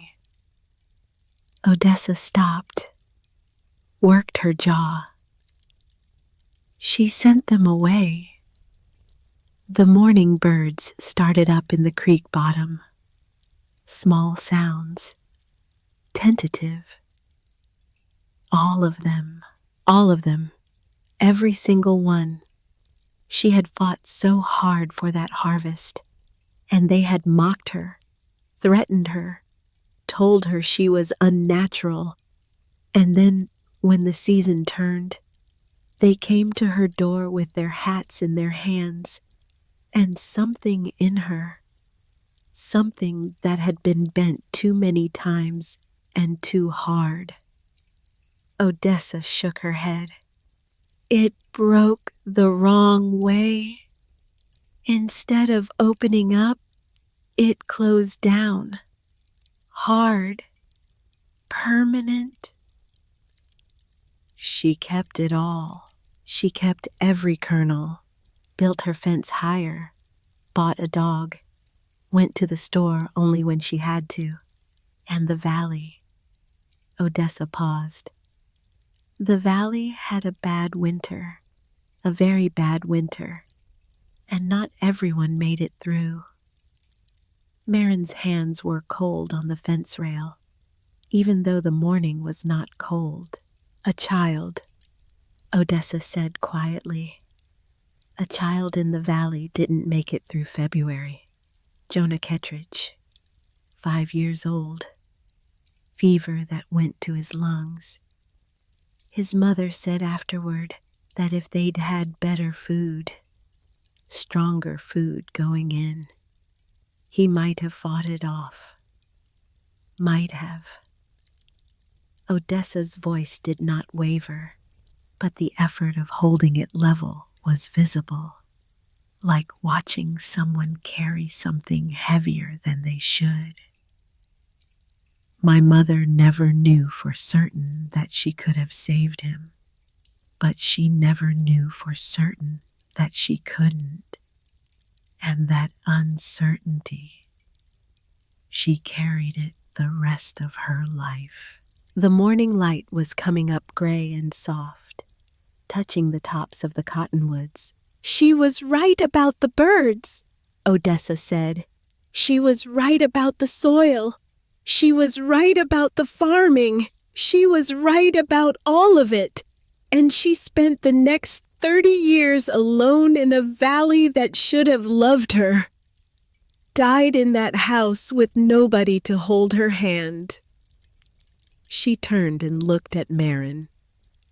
"I came out here every summer evening for 6 weeks to watch those birds, to watch you, because I was looking for the person who would do it differently, who would be right and also be good." She tapped her cane. "I think I found her." Marin stood at the fence for a long moment, the book against her chest, the wagon waiting, Silas at the horse's head. "I might not have enough to make a real difference," she said. "The harvest is hurt, the flock is gone, the worms are coming back into the rows. I know. I might do all of this and it still won't be enough." "I know that too." Odessa looked at her steadily. "Do it anyway." She went down the lane, and Marin stood there until the old woman was out of sight. Then she looked at Silas, and he looked at her. "South first," she said, and they went. The slayed place in the morning light looked like the morning after a battle, which in a way it was. The black scar where the grass fire had run spread behind the barn like a shadow that had forgotten to leave. The corn cribs still standing, singed at the base but standing. The barn walls smoke-stained, the house untouched. And Harlan Slade in his yard with a shovel in his hand, turning the burned earth over.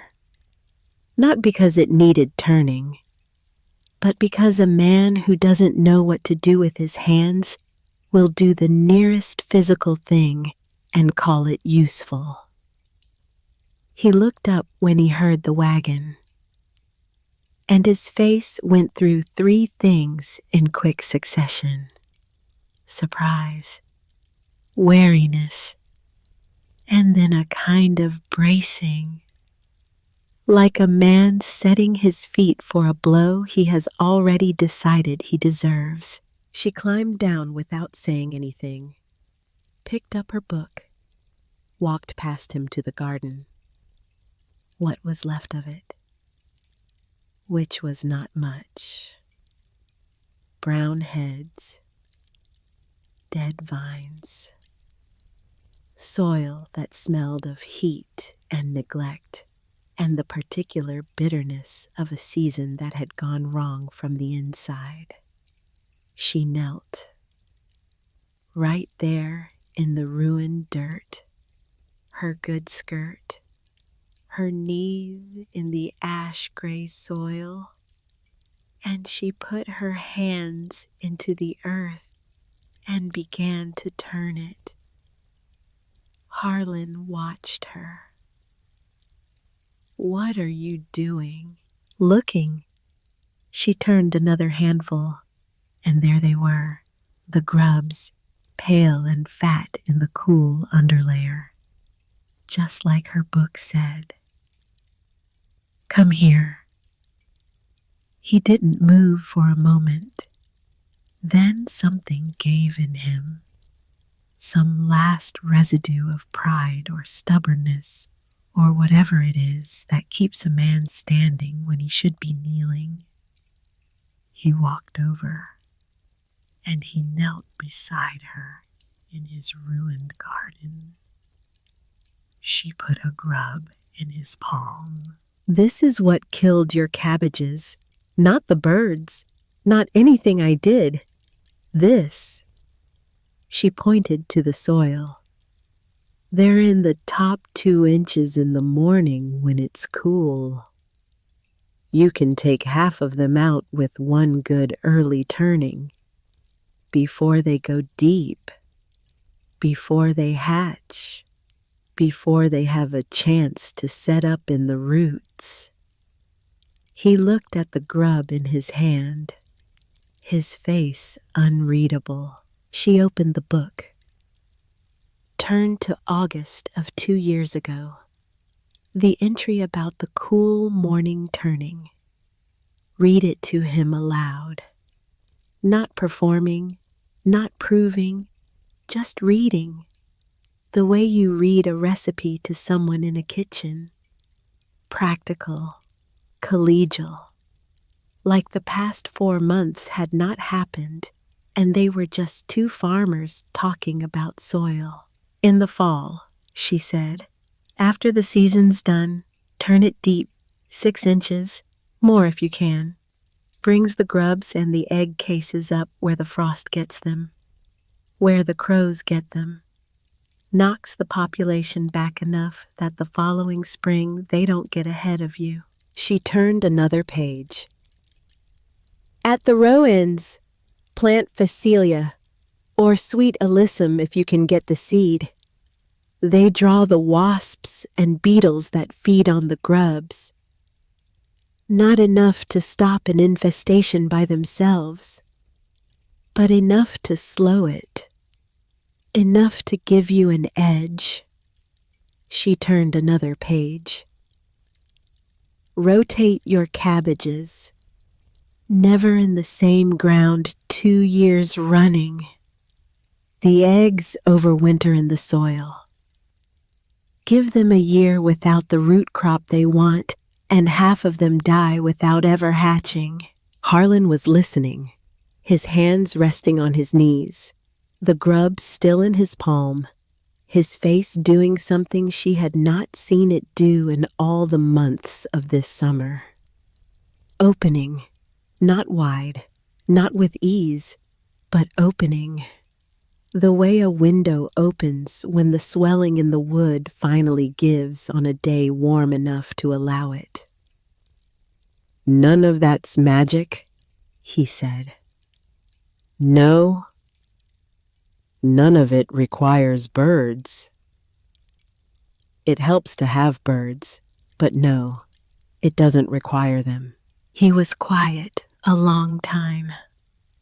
A crow called somewhere in the burned field. The sky overhead had gone to a clear, pale blue that promised heat, but hadn't delivered it yet. The good hour of the morning, the one where everything still felt possible. I owe you an apology, he said. You owe me a turned field. The apology can wait. He looked at her, and for a moment she thought he might argue, that the old Harlan might reassemble himself out of habit and decide that this much humility was more than he'd agreed to. But he didn't. He just looked at her with those tired eyes. Those eyes that had been carrying Lenora and the baby for 12 years. And he nodded. She stayed 2 hours at the Slade place, long enough to walk every row with him, long enough to show him the egg cases on the underside of the dead leaves, long enough to mark out where the fall turning needed to go deep and where it could be shallower. Long enough to drink a cup of bitter coffee at his gate and hand him the 3 pages from her book that covered it all. Then she got back in the wagon and drove east. She was halfway to the Darrow fence when she saw Cora Belle standing in the road, which was unusual. Cora Belle was not a woman you found standing in roads. She was a woman you found inside her house, or at her fence, or in her garden, moving, always moving, because stillness with a sick child and a failing harvest and a husband stretched thin was the kind of thing you could not afford to let catch up with you. But there she was, standing in the road, her hands in her apron, her face doing the thing it had been doing all summer, covering. And now the cover had come loose around the edges, the tired showing through. Silas pulled the horse up. The 2 women looked at each other. And then Cora Belle said the thing she had been not saying since April, since the sourdough starter, since the conversation about Jonah's cough that she had stopped herself in the middle of. "It was me," she said. "The melons." Silence. A long one. The horse shifted. The wagon creaked. "I know," said Marin. Cora Belle blinked. "You knew." "Boot prints from the east. You're the only one who would have gone home east." "Then why didn't you?" "Because I didn't know why. And I wanted to understand the why before I decided what to do with the what." Cora Belle's hands twisted in her apron. "Jonah was so sick. The garden was going. My husband, he was trying not to show it, but I could see how scared he was, and I just..." She stopped, pressed her lips together hard, the way women do when they are determined not to cry in front of anyone. "I walked past your fence one evening, and your garden was so green, and my boy was coughing, and I couldn't. I couldn't stand that it was so green. I couldn't stand that you had something, and I had nothing, and you were so calm about it. You were always so calm about it." Her voice broke on the last word, just slightly, just enough. "I'm not calm," Marin said. "I'm terrified. I just write it down instead of showing it." Cora Belle laughed, and it came out half sob. Messy, real. The first completely real thing Marin had heard from her all summer. She climbed down from the wagon. She walked to Cora Belle, and she put the book in her hands.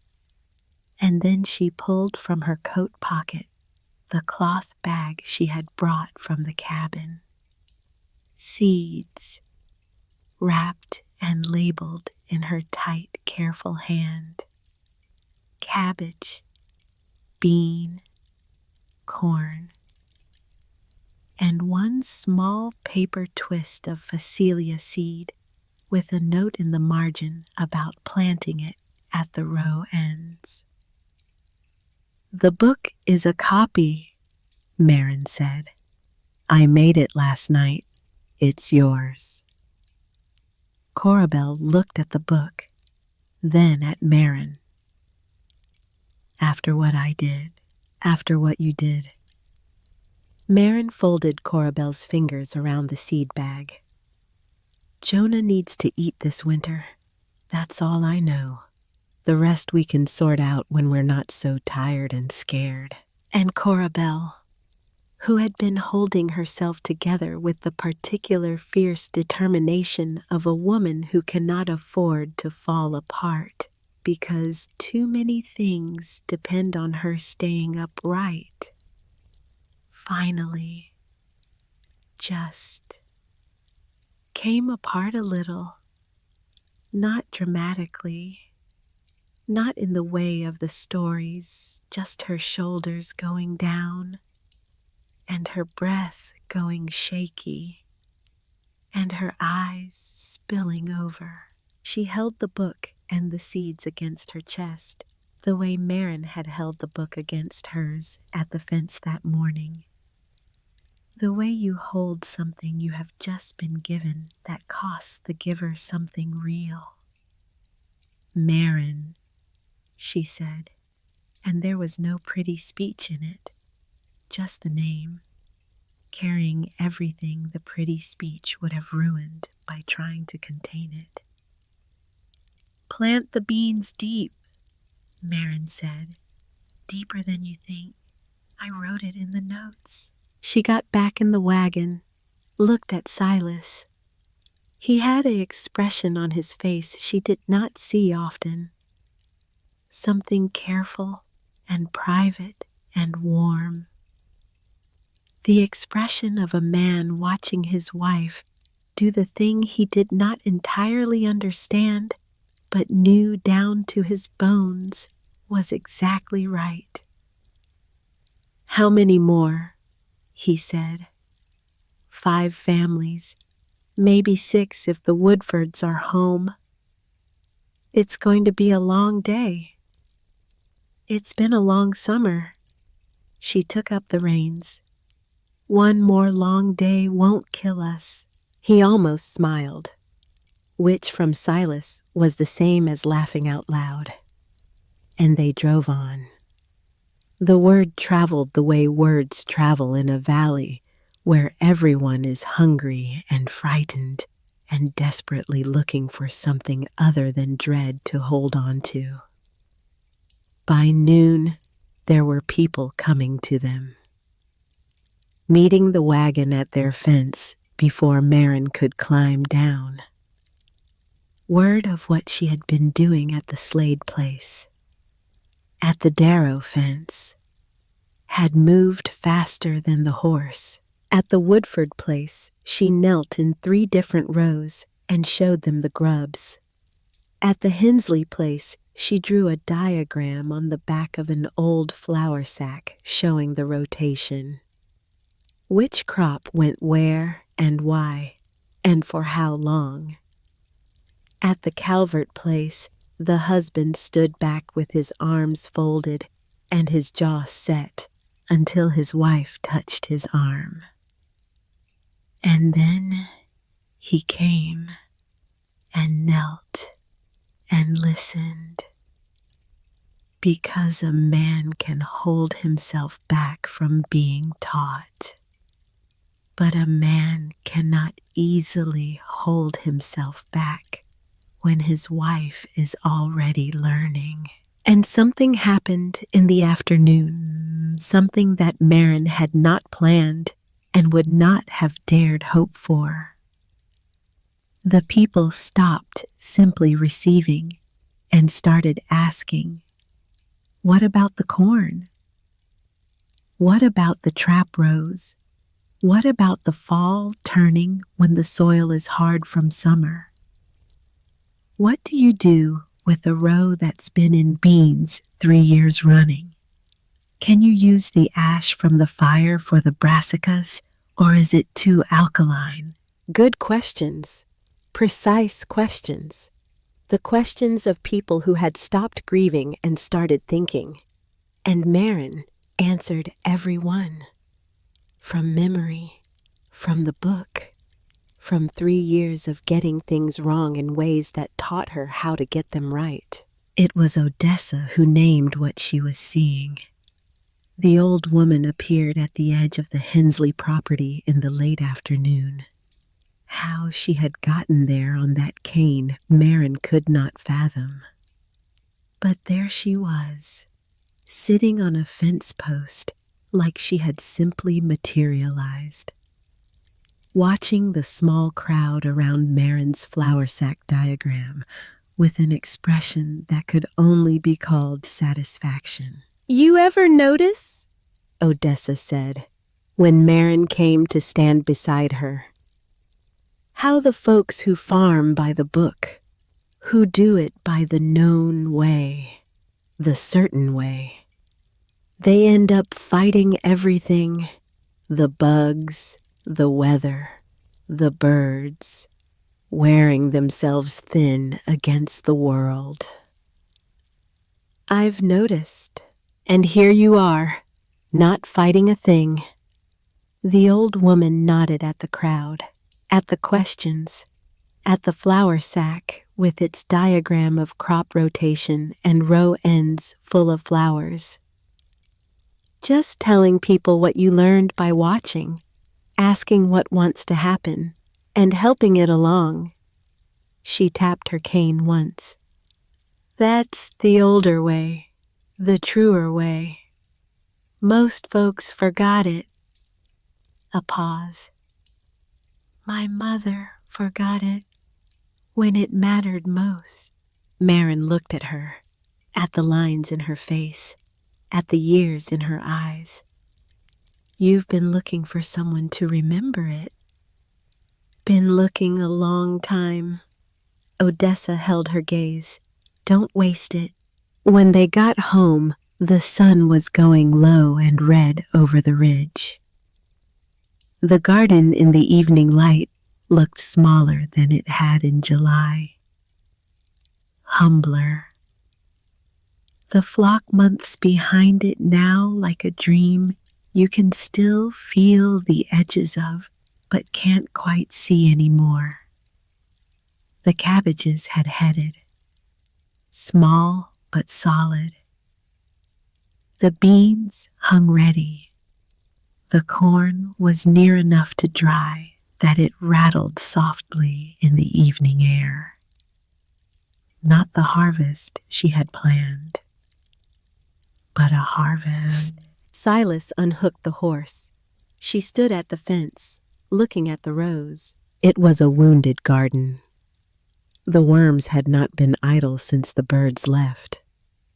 Here and there, a cabbage head showed damage. A row of beans had gone partly brown, but the core of it was intact.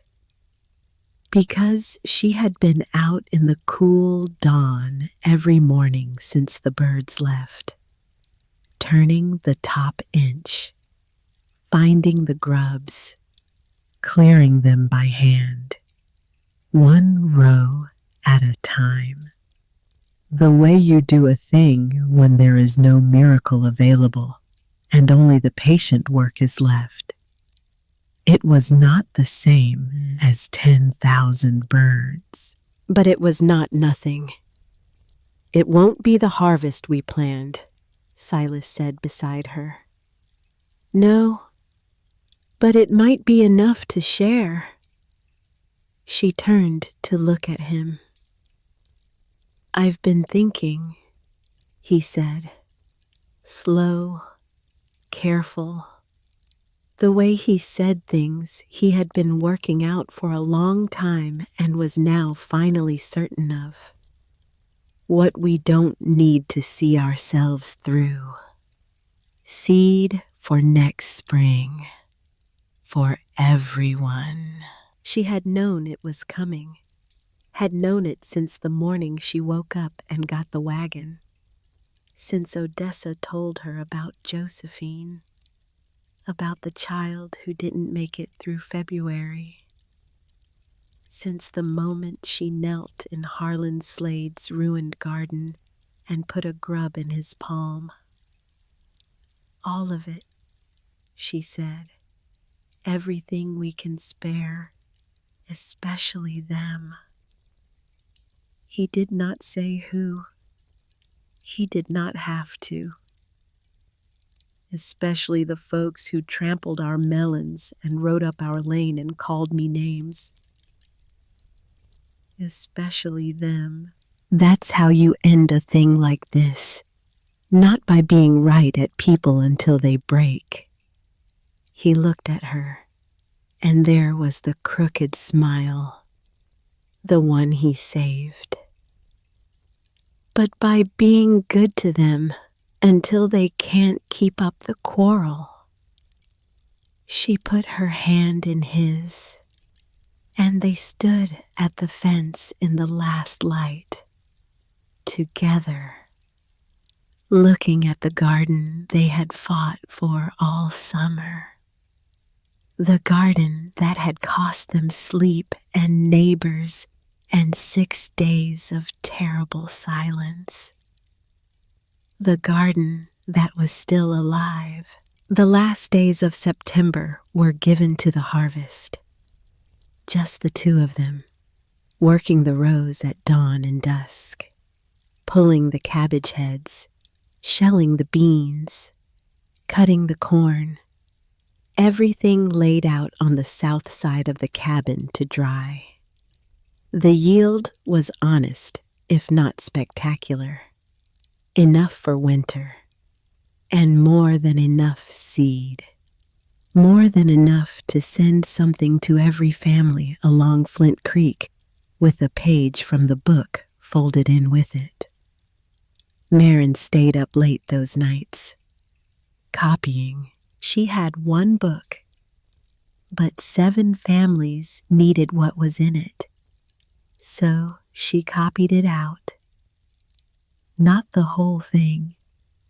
That would have taken a month, but the relevant parts, the fall turning instructions, the rotation schedule, the trap rows, the egg case identification, the cool morning grub turning, the flowers at the row ends. 7 copies in her tight, small hand on the best paper she had. Because it mattered, and things that matter deserve the best paper you have. She folded each copy around a cloth bag of seed, tied them with the same plain string, labeled each bag for the soil type she knew was specific to each property. Because her book knew those soils, 3 years of notes knew which rows ran heavy clay and which ran sand and which needed more time to warm in spring. It was not a small thing she was giving. She understood that as she tied the last bag. It was not charity. It was not the act of someone who has extra and is being generous with the surplus. It was the whole of what she knew, given away freely, so that no one in this valley would ever need to depend on a passing miracle of birds again, so that the knowledge would live in every household, in every set of hands, so that next year and the year after, the valley would do for itself what she had done, quietly, patiently, row by row. She looked at the 7 small bundles on the table, thought about Josephine, alone in a Colorado farmhouse, right about everything, good to no one, thought about Odessa, walking this valley for years with her hickory cane and her mother's tragedy in her eyes, looking for someone to do it differently. Thought about a child named Jonah Kettridge who didn't make it through February 1832. She picked up the bundles and she put them in the wagon. The deliveries took 2 days. Most of the doors opened before she reached the step. Word had gone ahead, the way word does. And the faces that met her were not the faces from the store on Saturday, not the closed faces, not the turned away faces. They were open, tired, a little ashamed, which is not the same as transformed.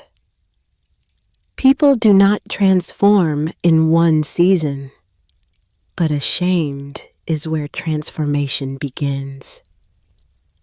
And it was something. It was enough to start with. At the Darrow place, Corabelle met her at the gate with Jonah beside her.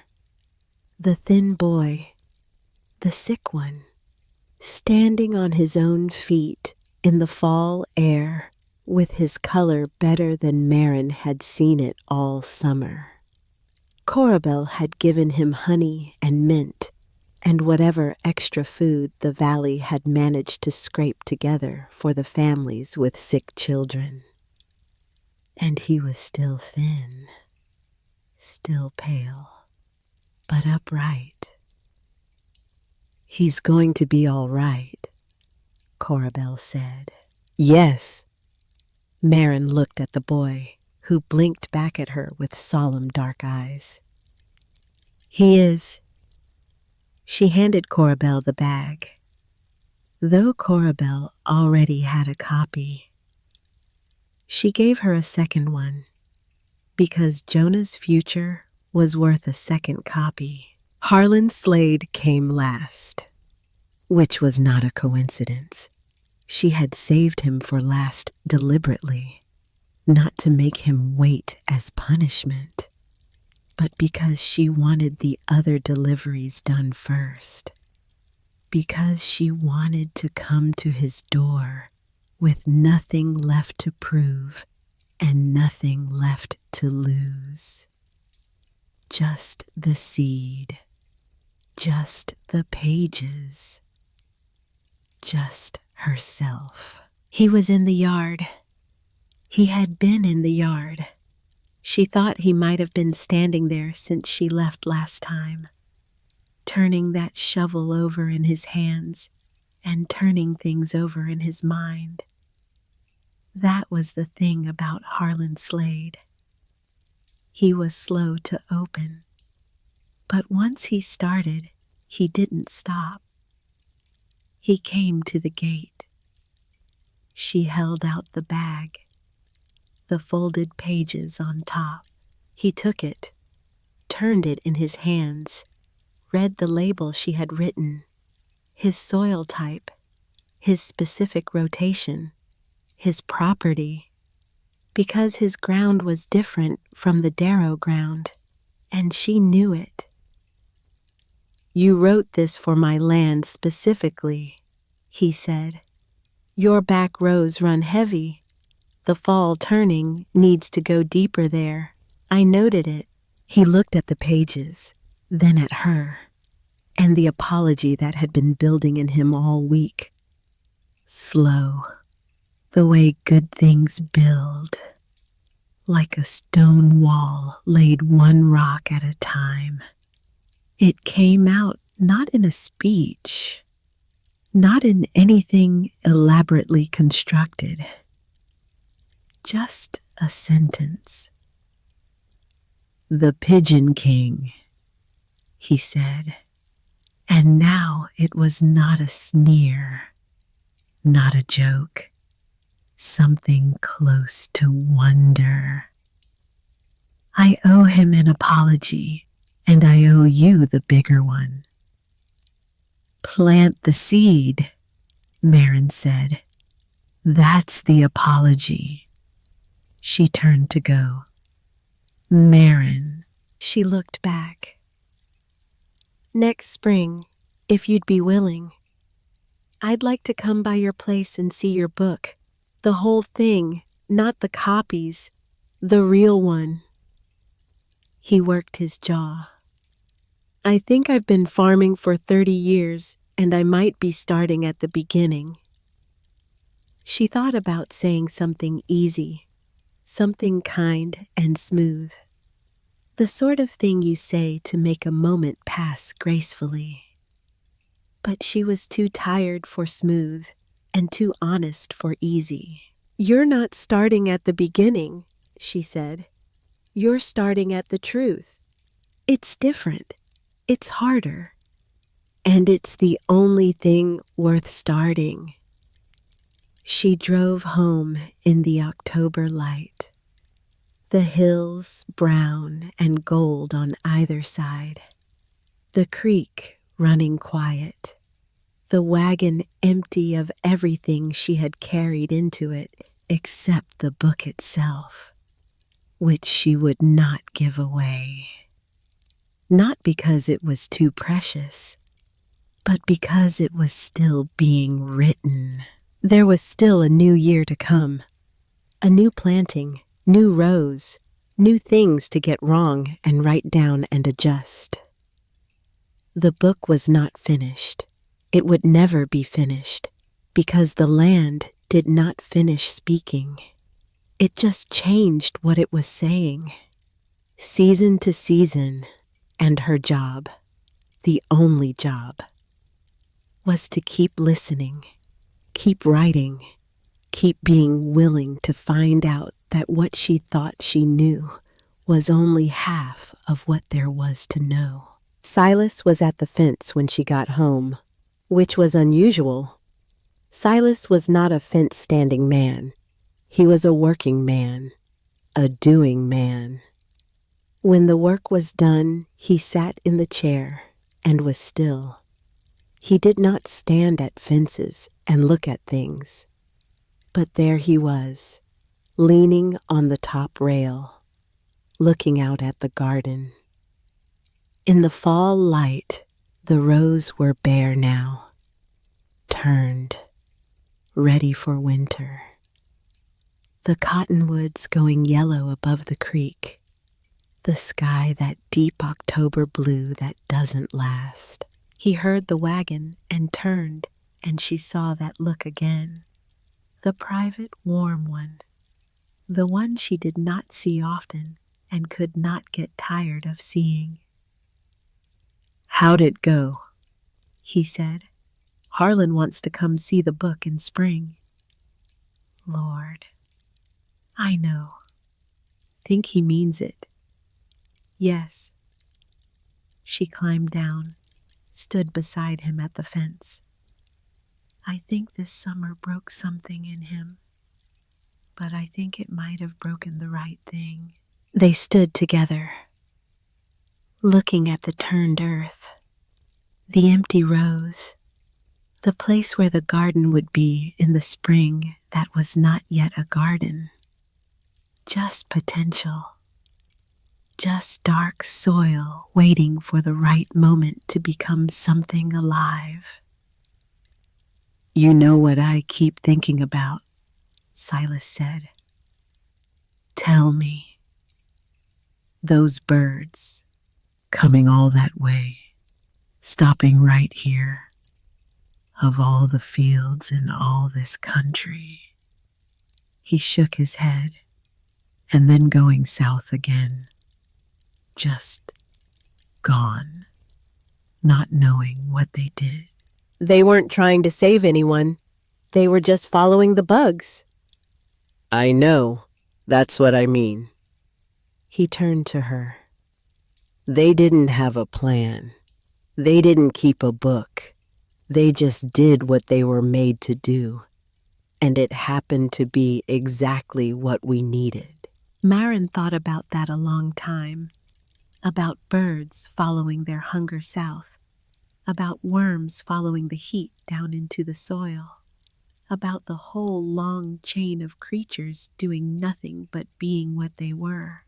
And out of all that blind following, something coming together that looked like purpose, looked like gift. "You know what I think," she said. "Tell me." "I think grace doesn't always know it's being gracious. Sometimes it just shows up where the conditions are right, and the only question is whether you're paying enough attention to recognize it." He was quiet, turning that over, the way he turned things, slowly, thoroughly. "Your book," he said finally. "Yes." That was you paying attention. 3 years of it. And none of the rest of this. The birds, the harvest, Harlan kneeling in his own dirt. None of it happens without the book. She looked at him, looked at the bare garden, at the creek, at the sky going orange over the ridge. No, she said, none of it happens without the book. He put his arm around her. She leaned into his shoulder, the evening air coming in cool off the hills. The first real cool that said winter was not just a rumor anymore. The cottonwoods shivering in the last light. Spring would come. The ground would warm. The seeds would go in. The beetles would come back. And the grubs. They would always come back. That was the nature of the thing. You did not win against the earth. You did not defeat it. You learned it. Year by year, page by page. And if you were paying attention, if you were humble enough and patient enough and willing enough to be wrong, you got to be part of it. The good and the hard and the beautiful, terrible, ongoing fact of it. Marin opened the book, right there at the fence, in the last light. She found a clean page near the back, picked up her pencil. October the 3rd. Season ended. Garden hurt, but standing. 7 families with seed and pages. Harlan Slade coming in spring to read the whole book. She paused, the pencil resting on the page. Then she wrote the last line. The birds were right to stop here, and I was right to let them stay. Not because it saved us, it almost didn't, but because it taught me something I couldn't have learned any other way. You cannot farm alone. Not really. Not the birds and the bugs and the soil and the rain and the neighbors with their grief and their certainty and their ruined gardens.